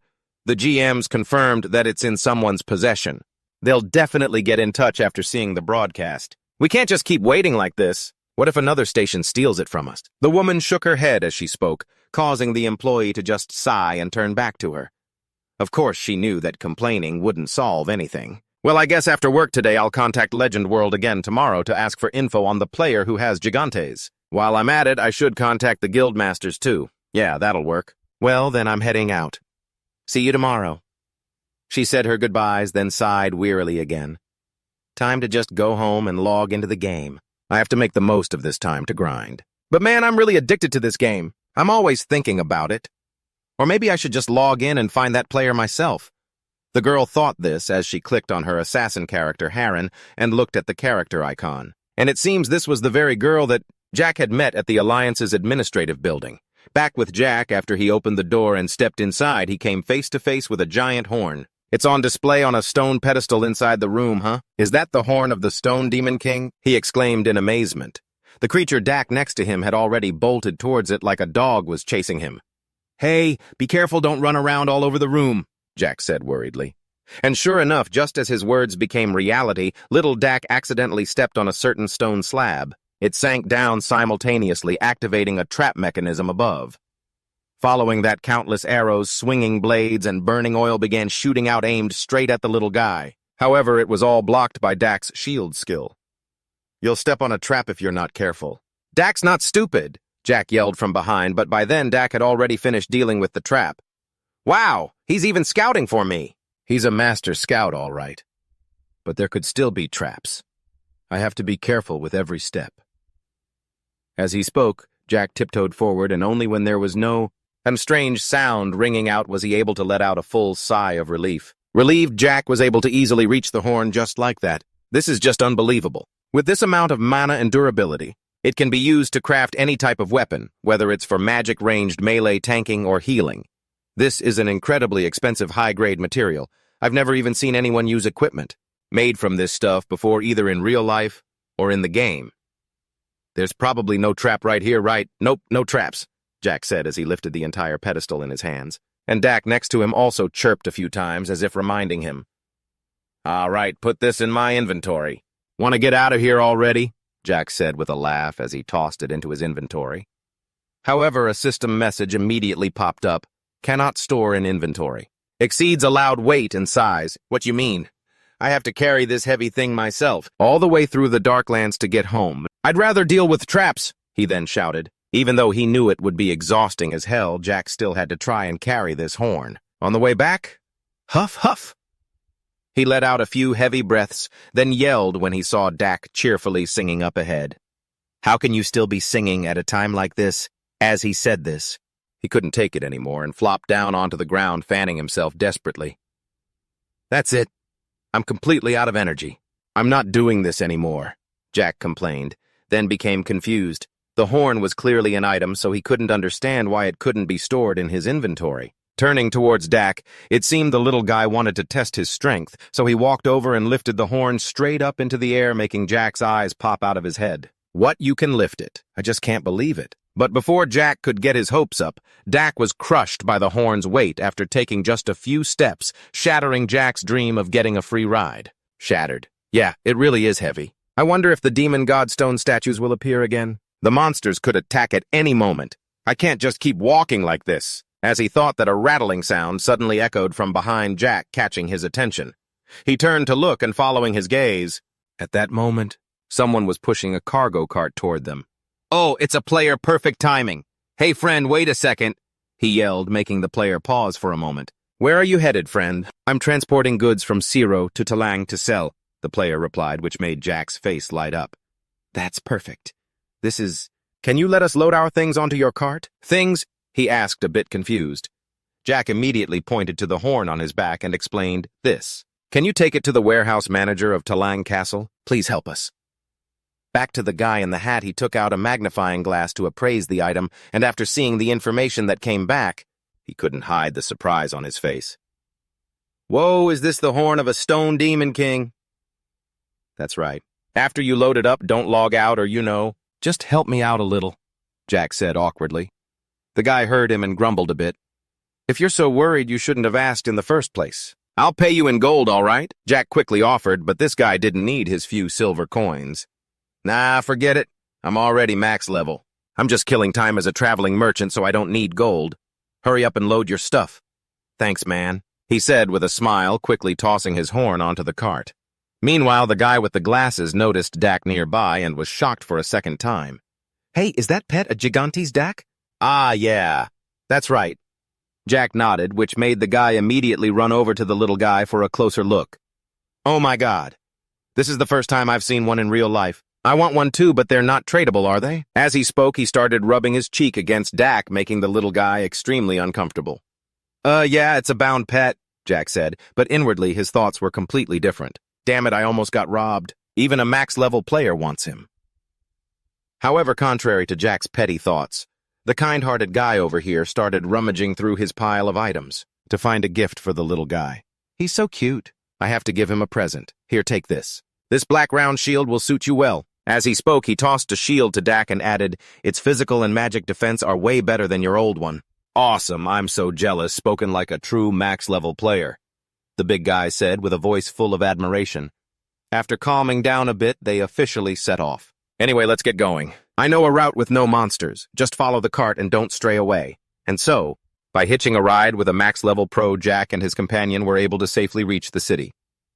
Thank you so much, he said sincerely, but the guy just waved it off. It's nothing. Helping new players is the duty of veteran players like me. New player, I'm almost level 140. And I'm still being called a new player, Jack wondered to himself. Meanwhile, the merchant smiled and said goodbye to them. I'm off, you be a good boy, Dak. You be a good... And next, after the merchant had left, Jack quickly looked for a shop of some kind to temporarily store the horn. You want to store something? Ah, yes, I'd like to store this, Jack said, lifting up the horn. But when the old dwarf saw it, he refused immediately. Oh heavens, we can't keep this thing. It contains too much magical energy. If we put it in the warehouse, it'll affect other customers' items. Hearing this, Jack's face twisted.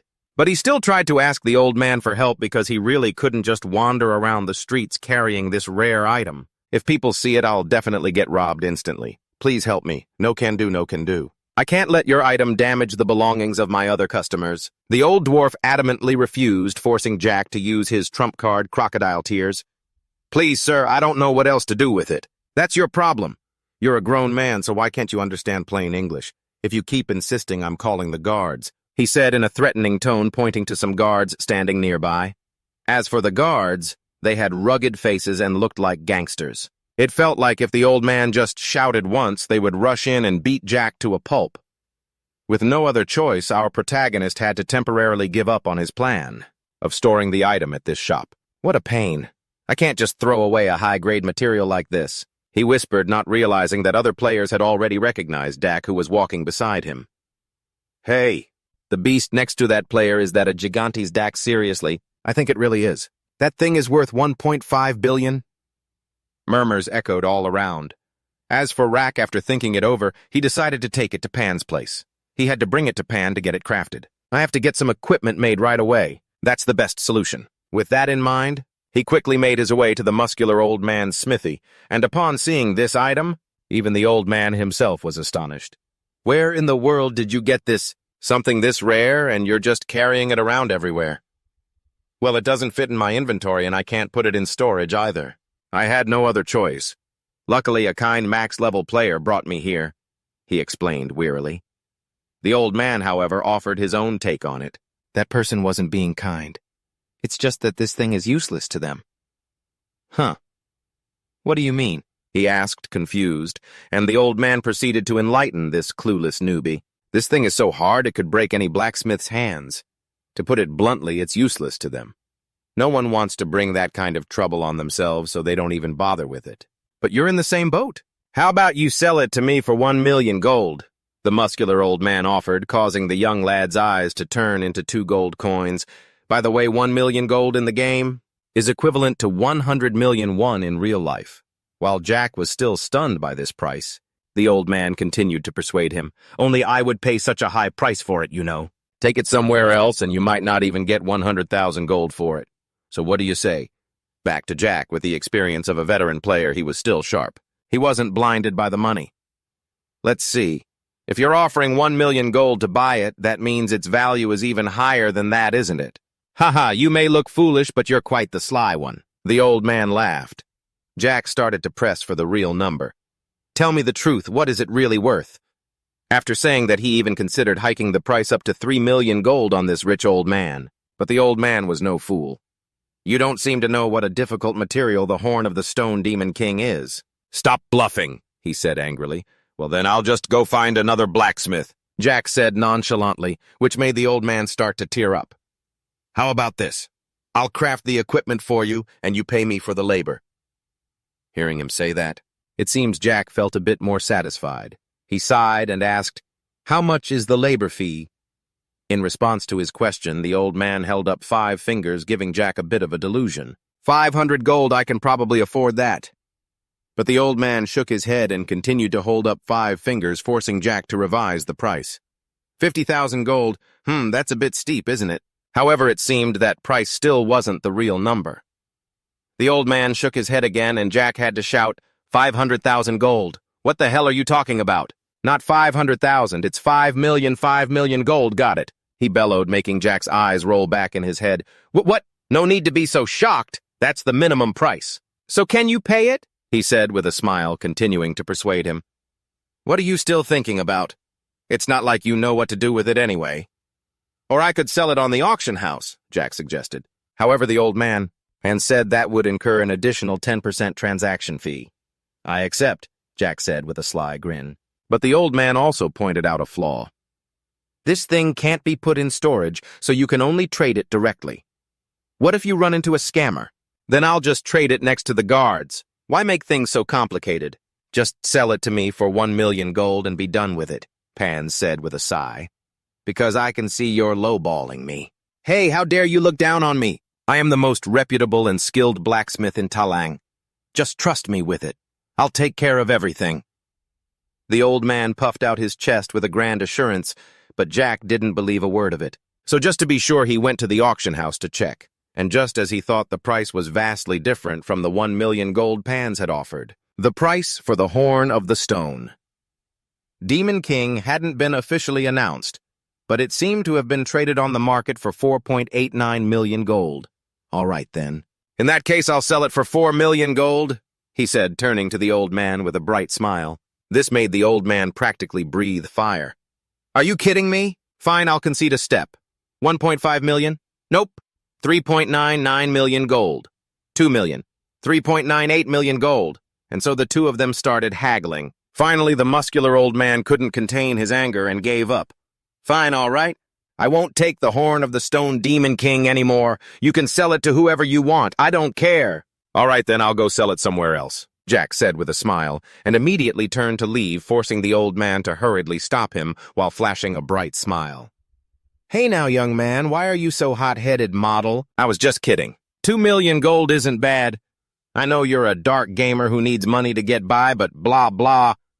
Long story short, the old man started rambling. Meanwhile, at that moment, Jack also started weighing his options. Last year, a Stone Demon King's horn sold for nearly 5 million gold on the exchange, so the crafting fee should be around that much. But after adding in profit and all that, he'd probably make a few million.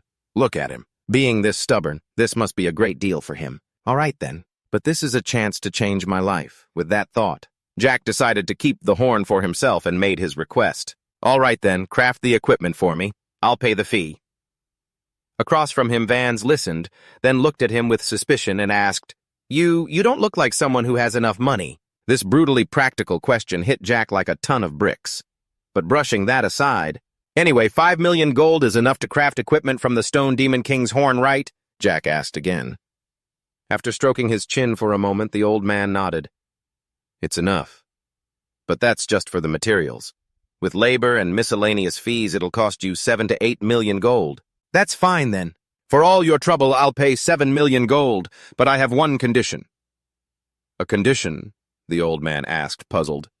Since when do I take conditions from the people I'm crafting for? First off, I don't have enough money, so I'll pay in installments, Jack said with a bright smile. At the same time, he pulled out a stack of his debit cards. The muscular old man, on the other hand, had never had anyone come to his shop for crafting and try to pay in installments. It seemed Jack knew this, so he tried his best to persuade him. You'll still get your 7 million gold after all. I'll just pay you gradually until it's paid off. Wait, hold on. I've never done business like this before. It's simple. You craft the equipment from the Stone Demon King's horn, and I pay you until the 7 million is paid off, Jack explained concisely. After hearing this, the old man had to nod along. That sounds plausible. Please, I'm just a player. It's pointless for me to try and run away, he reminded him, helping the old man make up his mind. All right then, I agree. Excellent. Then we have a deal. Oh, and I have one more condition. He continued, pulling out yet another condition to the old man's endless annoyance. What is it now? Well, to pay off the debt faster, I need to grind more. And to grind more effectively, I need stronger equipment. But this stuff I have is too weak. You've really got an answer for everything, don't you? How annoying, Vans complained. Meanwhile, Jack had already spotted his target. He pointed to the great sword next to him. Lend me that. Are you trying to squeeze me dry? The old man shouted, but he also knew that this was the fastest way for Jack to pay him back, so he had no choice but to accept this condition. All right, the stronger you are, the faster you'll pay off your debt. I'll lend it to you. Wait a moment. Then Vans quickly took out a piece of paper and explained, This is a contract. Sign here. Each month the money will be automatically transferred to my account. The payment will be automatic. No need for complications. Contract. 1 Vans Guildmaster of the Blacksmiths Association agrees to craft equipment from the Stone Demon King's horn for the player Jack. 2 From this moment on, Vans Guildmaster of the Blacksmiths Association will be responsible for safeguarding the Stone Demon King's horn until the equipment is completed and delivered to Jack. If it is lost, he must compensate the player Jack for 7 million gold. 3 Vans has ownership rights to the equipment crafted from the Stone Demon King's horn equivalent to a value of 7 million gold. 4. To regain ownership, the player Jack must pay Vans 7 million gold. 5. There is no payment deadline and the contract cannot be unilaterally cancelled. 6. The player Jack must pay 30% of his total monthly income to Vans. Capiche 10.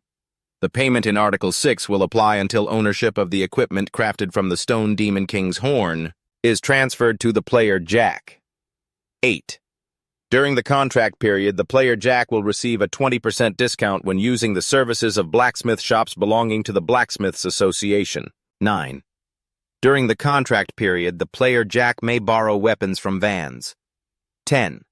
If the contract is breached, the Talon Administrative Court will assess the severity of the violation and issue an appropriate penalty. Those were the 10 clauses in the contract, and after reading it, Jack had to admit that the older the ginger, the spicier it gets. Because it involved high-level equipment, this contract was basically a slave contract. He really wanted to lock this down. Sign it, since you've already decided. What are you waiting for? Vans urged, and just as he said, once Jack made up his mind, he didn't overthink it. Yes, all right, it should be fine. I've signed it. And as soon as Jack signed the contract, the system displayed a confirmation screen. Notification. Automatic transfer mode has been established. 30% of your total monthly gold income will be transferred to Pan's head of the Blacksmiths Guild. That was fast, Zack muttered as the old man handed him the item. A new sword. Take this and keep up the good work. This is the semi-immortal greatsword, the blade fabled to be the mount of the legendary sword Immortal. It radiates a mysterious aura, and even though it was forged long ago, it still retains its extraordinary power. Semi-immortal greatsword. Classification greatsword. Grade unique. Attack power, 2,130. Durability, 15,000. Effect all stats, plus 100. Attack speed, plus 10%. Health regeneration, plus 100%. Additional 50% damage when attacking the undead. Can use the flying sword skill once per day. Equipment restriction. Cannot be used by magic-based classes. Back with Pans while Jack was still stunned by the sword's stats, the old man pointed at the horn and said, Now hand over the Stone Demon King's horn. Wait a minute. That thing, is that a Gigante's Dark? He stammered upon seeing Dark. You're just noticing now. You were too engrossed in the quest, Zack said. But the old man paid him no mind, immediately rushing over to hug the little guy tightly. I just have to give it a hug. After the hug, he turned to Zack with a curious gaze. The Stone Demon King's horn and a Gigante's Dark. Just who are you? I just got lucky, that's all. Zack explained awkwardly, but the old man didn't see it that way. It's not just luck. This is all destiny. The Gigantes is a creature of good fortune. Anyway, help me move this. My smithy has been getting a lot of thieves lately. It's best we work at my house, just the day before yesterday. Bustle. An assassin tried to break in, but they were caught. I came to the smithy today to collect compensation, he said, quickly packing his things. However, before they could leave, someone opened the door and walked in. Excuse me, is the owner here? It's me, the one who came. I was here the other day to comp. Speaking of which, the woman paused for a moment when she saw Zack, then asked, You're the woman I met at the pass, Zack asked. Pans started giving him a suspicious look.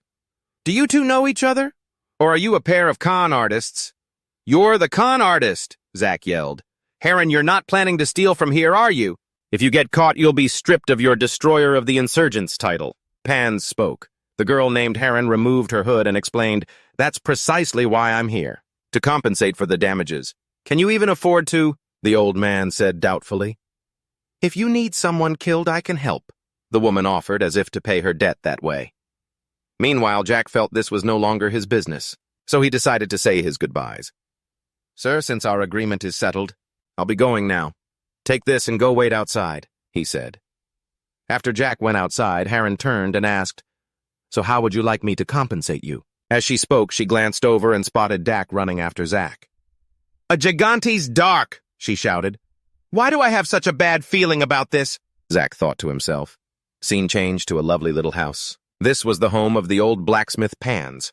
Looking at the peaceful scenery before him, Jack couldn't help but exclaim, What a beautiful view. It's like a vacation home. Beside them, the little Doc in Haren's arms chirped with delight. I've spent my whole life on the battlefield. Now that my only pleasure is forging what's wrong with enjoying myself a little, Old Man Pans replied. However, Jack immediately retorted, You say that, but you were really craving that Stone Demon King's horn. At this point, he glanced suspiciously at Heron. But why is she following us anyway? In response to this question, the old man answered, She said she'd do anything to pay off her debt, so I told her to assist you until it's cleared. She already agreed. Got it. Why didn't you ask me first? Zack complained, but the greedy old man didn't care. I just need to get paid, understand. Less talk. Bring that horn in here. Yes, yes, Zack replied wearily. It was only then that he realized slave contracts actually existed. Then, after stepping inside the house, the guy's eyes lit up again. Whoa, even an NPC's house is designed with this much detail. This game is seriously amazing. Without letting Jack look around for long Old Man Pans, immediately tossed him a piece of paper and instructed, Now bring this to me. Hearing him say that, model, Jack quickly grabbed the piece of paper, and at that very moment, the system's notification screen appeared sent to Sun, the leader of the Sledgehammer Merchant Guild, containing the soul of a dwarf, a blacksmith's apron, and an angel's silver wrath. Reading up to this point, Jack's eyes filled with confusion as he asked, Huh? What is all this? Hearing the question, the Old Man Pans waved his hand and explained, Just as their names suggest, these are Demon King items. To control them, we need the power of the celestial realm and the sincerity of the human realm. If you stubbornly and recklessly craft equipment with them, the user will be possessed by it. That's why it's so expensive and time-consuming. Go see the Sun Merchant Guild. They'll provide all the necessary materials, for a price, of course, the old man added. Meanwhile, our protagonist was vaguely starting to realize who this merchant guild was. It was a total headache. The Sun Merchant Guild. I think I've heard of them. They're the largest merchant guild on the continent, right? How the hell am I supposed to meet the guild master? He yelled. And at that moment, reluctantly, the Old Man Pans had to puff out his chest and say proudly, I am the president of the Blacksmiths Association. If you mention my name, you'll surely get to meet them. The problem is, how to meet someone to whom you can mention my name? Pans let out an awkward laugh, making Jack's eyes roll back into his head. Does this guy even want my money or not? He thought to himself. Scene change from the Talon Castle. Jack was still racking his brain, not knowing what to do. To find the Sun Merchant Guild, and it seemed like he couldn't come up with any solutions. So he casually turned around and asked the girl behind him, Do you know where the Sun Merchant Guild is? Behind him, Heron heard his question and shook her head in response. No, I only know the guildmaster's name is Sun. It's like knowing that the Big Zone World's Food Alley show is a show that features Big Zone World. Jack made such a lame joke that Heron didn't even bother to look at him. How boring. You're definitely a hikikomori, no friends, no girlfriend. What did you say? Jack yelled, his nerve having been struck. However, before he could lash out, a sound suddenly rang out from up ahead. Robbers! Hearing the shout, everyone in the street turned towards the source of the sound and witnessed two robbers carrying two bags that were bulging as they began leaping between buildings. Meanwhile, the guards could only chase helplessly from behind, and the victim was none other than the merchant Money who had given Jack a ride before. What was even more baffling was why a max-level player like him was getting outsmarted by some petty robbers. Back to the story Jack saw. his benefactor sitting there all dazed and alone, so he quickly squeezed through the crowd. "Excuse me, sorry, let me through," he said with a smile to the people nearby, and as soon as he got through the crowd, he patted Money on the shoulder and asked, "Money, what's going on?" Hearing the familiar voice, the merchant turned and looked over in surprise. "Oh, it's you, Jack. I was on a transport quest but got attacked by NPC robbers and they stole my goods." Hearing this, a look of confusion appeared on Jack's face. "NPC robbers. You're max level and you still get bullied by NPC robbers." Hearing his question, Money said bitterly, "Even though I'm max level, my experience mainly comes from trading. Besides, you can't use skills while you're pulling a cart. Then the goods must be really valuable," Jack speculated, seeing that the robbers were bold enough to target a max-level player. "That's right. It's cargo from the Sun Merchant Guild," the merchant replied. The moment he heard the words, Sun Merchant Guild, Jack's eyes lit up like car headlights because the quest Pans had given him was related to this very guild. He was just wondering how to get in touch with them, and now he'd found a lead. "A lead? The Sun Merchant Guild?" Jack asked again, just to make sure his ears weren't deceiving him, and Money nodded, confirming it once more. "That's right. It was a quest to transport treasures from the Zeke and Taylor village to the guild, but now the goods have been stolen. I guess the quest is a failure. At this point, I don't know how valuable these goods were." But the merchant actually started to cry. And with his principle of never doing anything that isn't profitable, Jack immediately stepped up and offered to help. "So if I get those goods back, can you introduce me to the Sun Merchant Guild?" he said with a bright smile, causing the merchant to stop crying. "Jack, well, that's easy enough, but why?" Well, I need to meet the master of the Sun Merchant Guild, but I don't know where they are. Besides, you helped me before," Jack explained, while the little guy Dak at his side saw that his master had something to do. "Then just jump in and shout a few enthusiastic words. All right, then, just leave it to me," Jack declared, which made Money feel somewhat relieved. It would be great if you could help." After that, he began to explain in more detail to Jack. "They're the Chaitika bandit gang from the desert. Their hideout is in Pierce Gen. It's a desert region west of Talang Castle. I heard they supply materials to the Thought Rebels. Their levels are around 150 to 160. It's going to be very difficult for you," he said worriedly. However, with levels like these, Jack was still confident he could handle it. No problem. A man's got to be adventurous.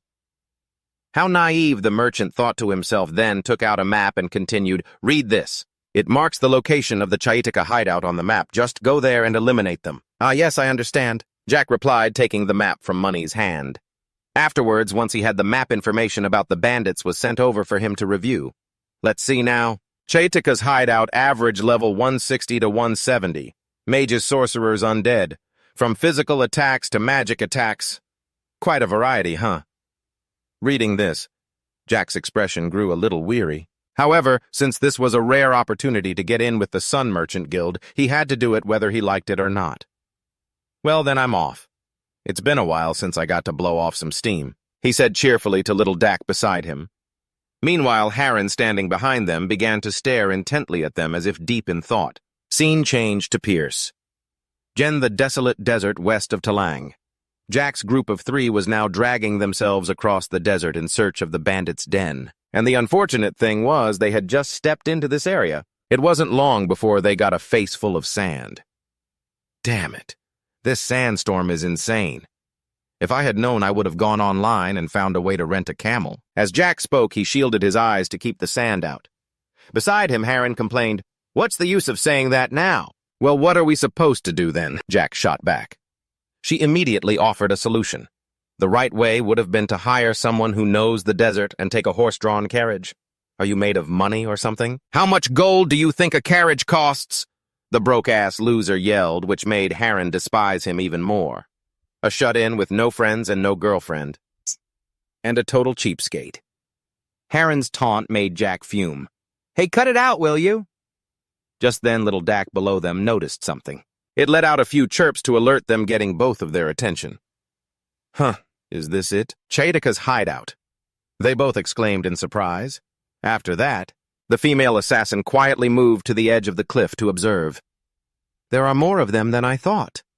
"It's fine, we just need to use our heads a little. Our goal isn't to wipe them out, but to get the goods back," Jack replied.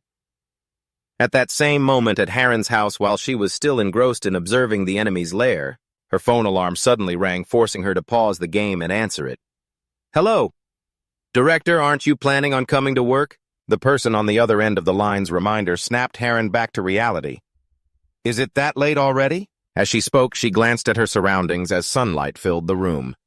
"You have an interview scheduled today with the number 5 ranked player in Legend World, whose nickname is Ferrarius." Hearing her subordinate's complaint, Harren happily bragged, "I'm inside Legend World right now. I've found Gigante's Dark and its master." And just as she predicted right after that, her subordinate exclaimed in shock, "What, for real? Where are you?" he asked hurriedly. However, Harren had no intention of revealing this information. What if other reporters or players swarm the place? So just wait. Don't come rushing over. Anyway, I've been recording everything since I met Gigante's Dark and its master, so don't you worry. His in-game nickname is Jack. Look up that character's information for me, will you? In that case, I'll cancel the interview with Ferrarius. This is way hotter news, he agreed. At that same moment, Jack, unaware that Harren was talking to her subordinate, was still explaining the plan. First, Harren will sneak inside to find the goods. As he said this, he noticed the assassin's blank expression, so he walked up and waved a hand in front of her face to check. Harren, did you disconnect?" What, she really disconnected? At a time like this, he grumbled, seeing his teammate flake out at a crucial moment.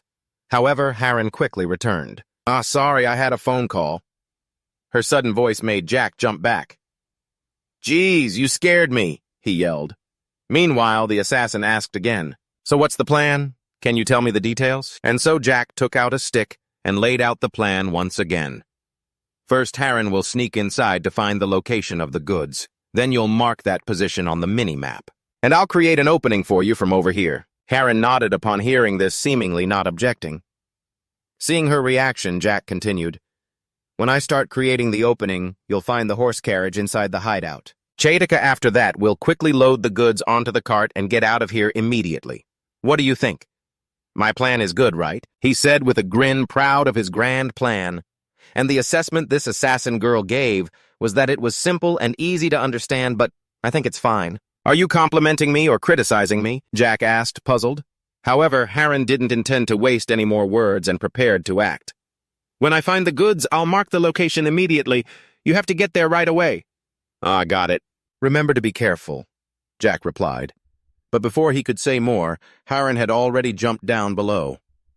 Her decisive action without a single wasted movement made the main character a little curious. I'm really curious. I wonder what she's like in real life. "Right, Dak, coo. The little guy chirped a few times as if agreeing. "It's not like you know anything about the real world." Seeing it nod its head furiously, Jack dropped the subject. Next, he also watched Harren intently as she moved silently below, muttering, "This is the first time I've ever seen an assassin act so stealthily. I wonder if she can pull it off." And as if to answer Jack's question right at that moment, at an incredible speed, Harren circled around behind these two bandits, without making a single sound. Next, she quickly took out 2 throwing daggers and hurled them straight at both bandits, finishing them off in an instant. A combination of sniping and a fatal assassination. A one-shot kill. Jack marveled inwardly, seeing her swift and clean actions, and to prevent the other bandits from discovering them, Harren, like a seasoned pro, quickly hid the bandits' bodies. However, the rustling sound from dragging them caught the attention of a few of them. "Who's there?" "Show yourself," they yelled. However, there was no one in front of the bushes, making the bandit doubt his own eyes. "Was I seeing things?" "Did you see something?" the one next to him asked. And while they were still focused on the bushes, Harren took the opportunity to run straight inside. Just like that, after sneaking around for a while, Harren found the location where the bandits had hidden Money's goods. This must be the place, Harren thought to herself, and then, it's unknown what skill she used, but she was able to climb like a gecko on the ceiling of the cave while the bandits below didn't notice her. About existence at all. They were still shouting at each other, "Pile that stuff in here. Why are you so slow?" Paying them no mind, the female assassin continued to move silently above, until she finally reached her target. Here it is, Chaitika's treasure.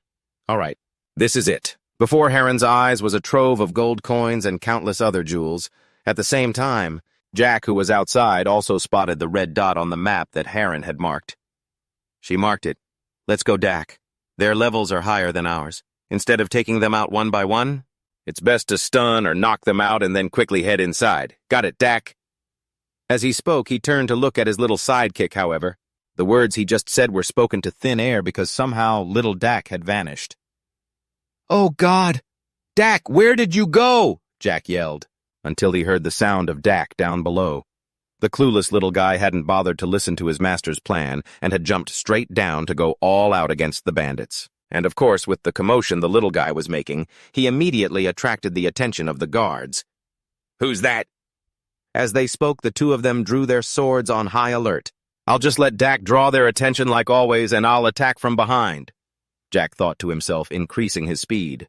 However, before Jack even had a chance to make a move, the little guy at Dak had already executed a charge, rushing forward like an arrow and slamming straight into the two bandits. It sent them flying in opposite directions, while the little guy's master, Jack, could only stare wide-eyed, not understanding why. How did my sidekick suddenly get so strong? But before Jack could figure out why, the bandits who had been sent flying started to get back up as if nothing had happened. "What the—" That startled me. "Is that him?" Sounds began to ring out. After checking their health, Jack saw that all three of them still had full health bars without a single drop lost. This scene feels familiar, Jack thought. At the same time, the bandits began to charge in to give little Dak a beating, but at least thanks to the little guy's efforts. Jack had an opportunity to launch a critical strike from behind. Just like that, the sounds of the battle outside echoed deep inside, attracting the attention of these soldiers. "Intruder at the entrance! Emergency! Emergency!" They shouted to each other and immediately rushed out as reinforcements. And this was the perfect opportunity for Heron to load the goods onto the cart. "The goods are stored here. The horse cart must be somewhere nearby," Heron silently deduced. But before she could find it, another group of bandits blocked her path, causing even her ice-cold expression to break into a sweat. Model, damn it, have I been spotted? Back to Jack and his new sword, he was tearing through the bandits unstoppable. With a skill called Tempest, Jack was able to blow them all away. However, even after taking such a beating, not a single one of them has gone down. High-level mobs or something else. They haven't lost a sliver of health, Jack exclaimed. Just then, that idiot Dak started charging forward again without paying any attention to his surroundings, making everyone's eyes pop. "Ugh again," Jack said, fed up. Meanwhile, the moment the kid flew into the middle of the enemy formation, he immediately used his shield skill to knock them all away, and that's when Jack shouted and started to charge forward, back to Heron. After the bandits spotted her, the whole mob rushed in to attack, without a moment's hesitation.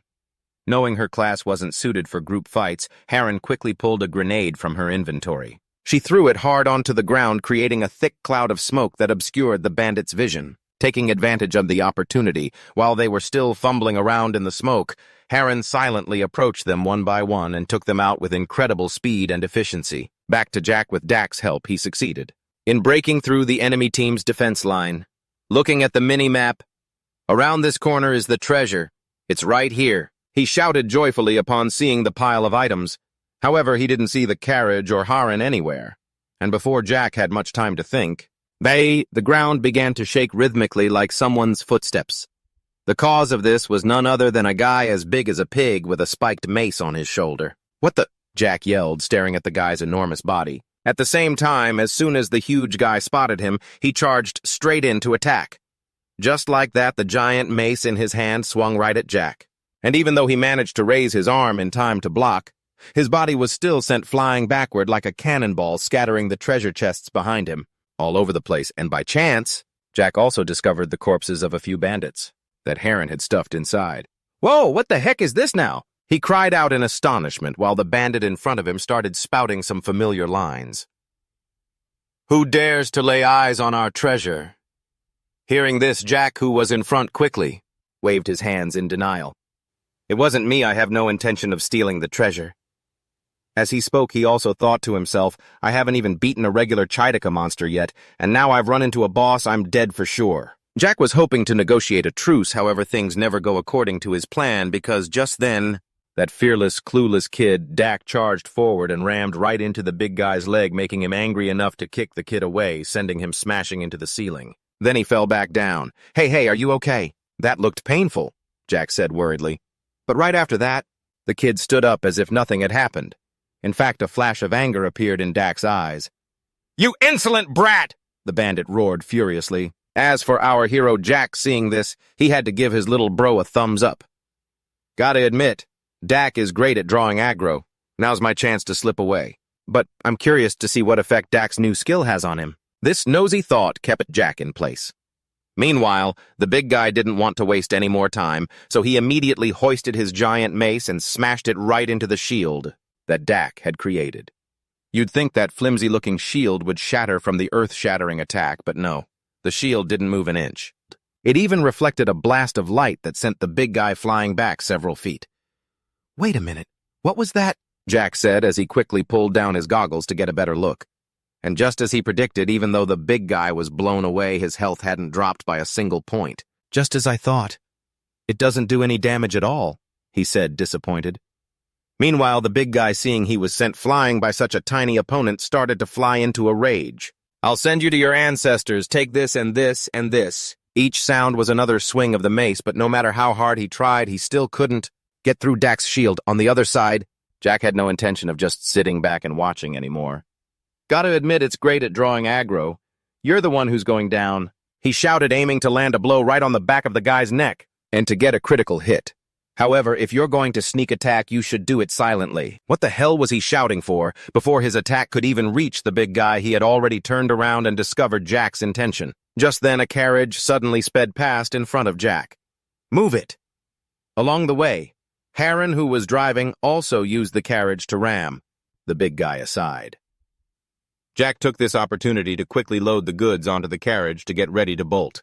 "What are you doing not attacking?" "What?" She cried out, confused, because she knew perfectly well that a normal ram from the carriage like that wouldn't be enough to take down that big guy. However, that greedy guy Zach was still more focused on the goods.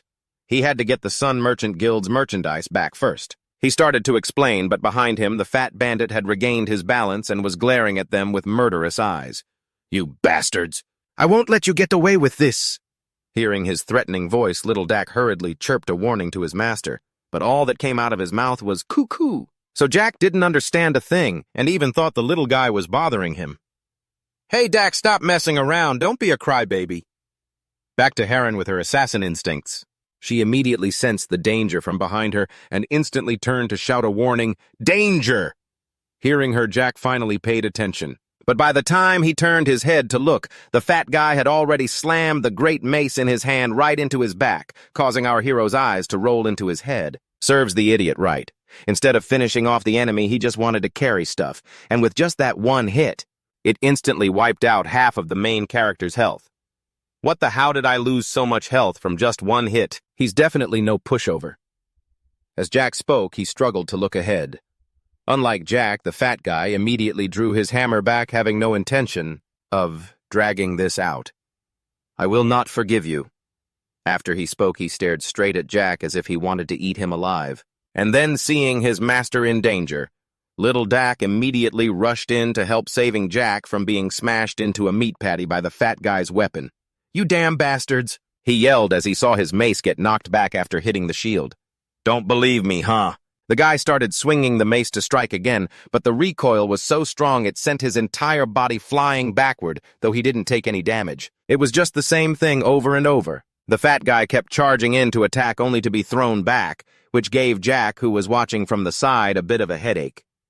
Am I watching this in slow motion? He must be really pissed off, haha.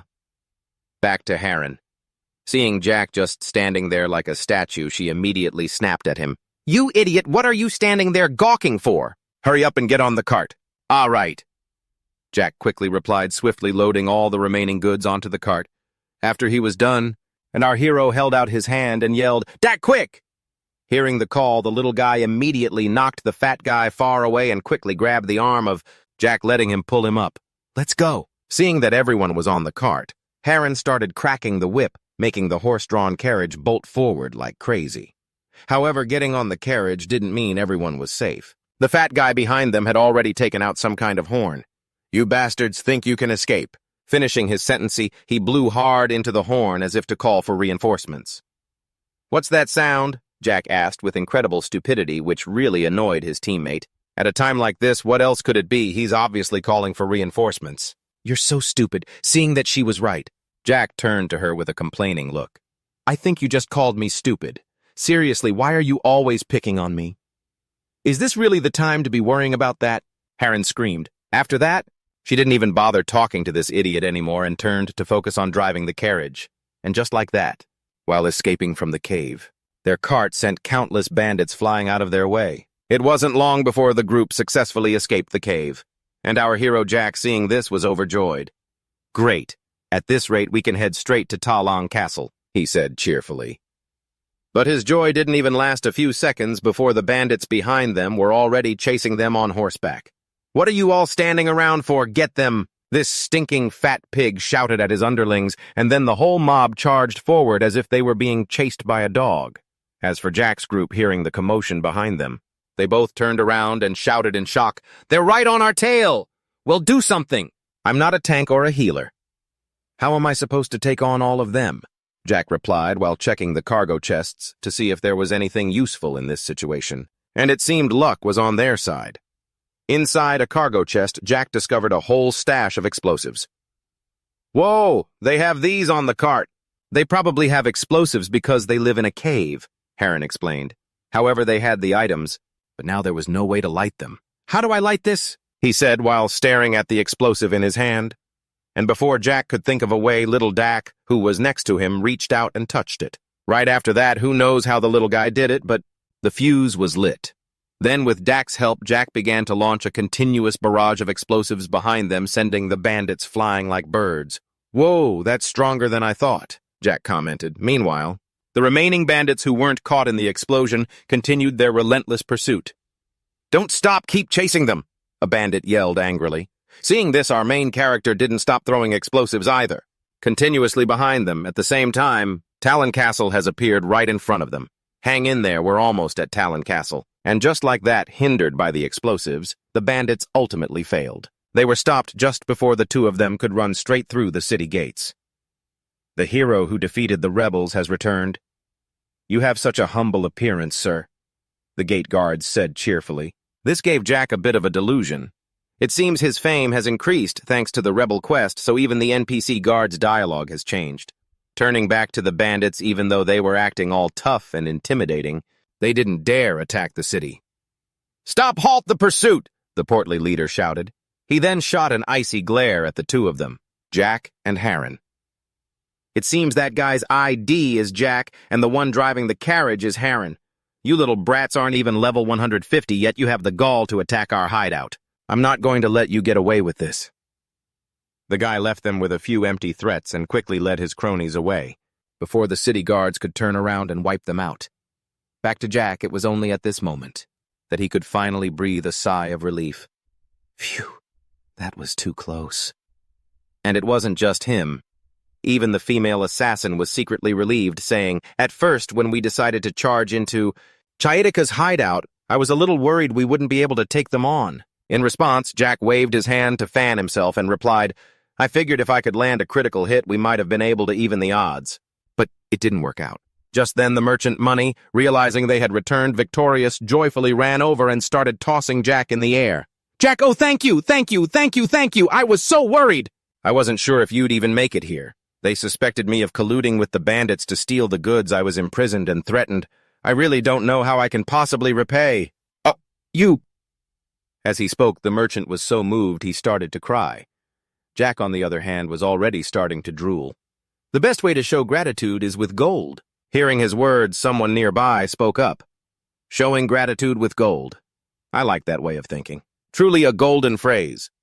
These words came from a certain middle-aged merchant. He was dressed very elegantly, and by some miracle, Jack recognized the man's identity. Is that NPC the head of the largest merchant guild in Legend World? As expected of a major guild, he has such an impressive aura, Jack thought to himself. Sun, standing beside him, continued. "The fundamental principle of business is to trust no one. Even though he has dealt with us many times, who's to say when he might betray us? Since we heard you went to retrieve the goods, we held him in custody." Hearing this, Jack knocked on the side of the carriage and said, "Here's what I recovered from Chaitika's hideout. Please check it. I'll even throw in the carriage for you, sir. I have no use for it anyway. I like you, kid. Go and check it." He called out to a subordinate behind him, and a few burly men quickly unloaded the crates to inspect them. "That crate of explosives isn't from the guild. I'm throwing that in as a gift. And I'm not the one who damaged that crate," Jack added with a laugh. After a moment of inspection, the burly man held up a tattered roll of fabric and reported to his boss. "It's our merchandise, all right. The quantity is correct, but 2 rolls of silk are damaged." Hearing this, the merchant's son immediately took out an abacus and began to mutter. "Let's see, 2 damaged rolls of silk. I'll have to deduct that from the reward, won't I?" "What, I risked my life to get your merchandise back, and you're deducting from the reward," Jack shouted, but Son didn't even turn to look at him, explaining calmly, "I only assigned the quest to transport the goods. Any losses that occurred during transport are your problem. I have no obligation to compensate you for them." Hearing this, Jack could no longer contain his anger. "This is unbelievable!" But before he could say another word, the merchant money rushed to stop him from behind. "It's all right, whatever the reward is. I'll share a generous portion with you." At that moment, the merchant's son had finished his calculations. He snapped his fingers, ordering a subordinate to bring out a chest. "This is your reward. Though I've deducted the value of the 2 silk rolls, I've added a little extra to make up for your efforts. Go ahead and check it." With that said, he turned to leave. But, seeing this, Jack hurriedly shouted to stop him, "Wait!" At the sound of his voice, the burly men immediately drew their weapons, their eyes filled with suspicion. The merchant's son also stopped in his tracks and asked, "What is it?" In response, Jack took out the note that the old man Pans had prepared earlier and showed it to him. "Pans gave me this list. Could you help me find these items? Oh, it seems you've already acquired the Stone Demon King's horn. If Pans is the one asking, then I'll help. I'll find these things for you." He agreed with a surprisingly easy nod. This left our protagonist a bit surprised. Really, Pan's reputation is incredible. Back to Son. Before turning to leave, he added a word of advice. "However, it will take some time. Come back after you've reached level 150 or level 160 will do. After reaching that level, go to X-Men Port west of Talang Castle." Before he could finish his sentence, the man left immediately, leaving Jack and Money utterly baffled by this strange requirement. Finally, after a few seconds of being dazed, Jack turned to remind Money, "This is your quest item, so only you can open it." "Oh, right," Money exclaimed, suddenly remembering. As he was opening the chest, he added, "I'll give you 40% of my reward. In any case, I'm doing this quest mainly for the reputation." Hearing him say that, the general immediately pushed his luck. "Then how about 50%? Oh, give it a rest," the girl Heron scolded from the side when she saw him acting so pathetic. A moment later, several gold bars were revealed before the main character's eyes, making him drool uncontrollably. "Thank you. Thank you so much," Money said, tossing him a few of the gold bricks. The general's eyes turned into coins. "Oh my God, there's so much quests from the big merchant guilds are really on another level."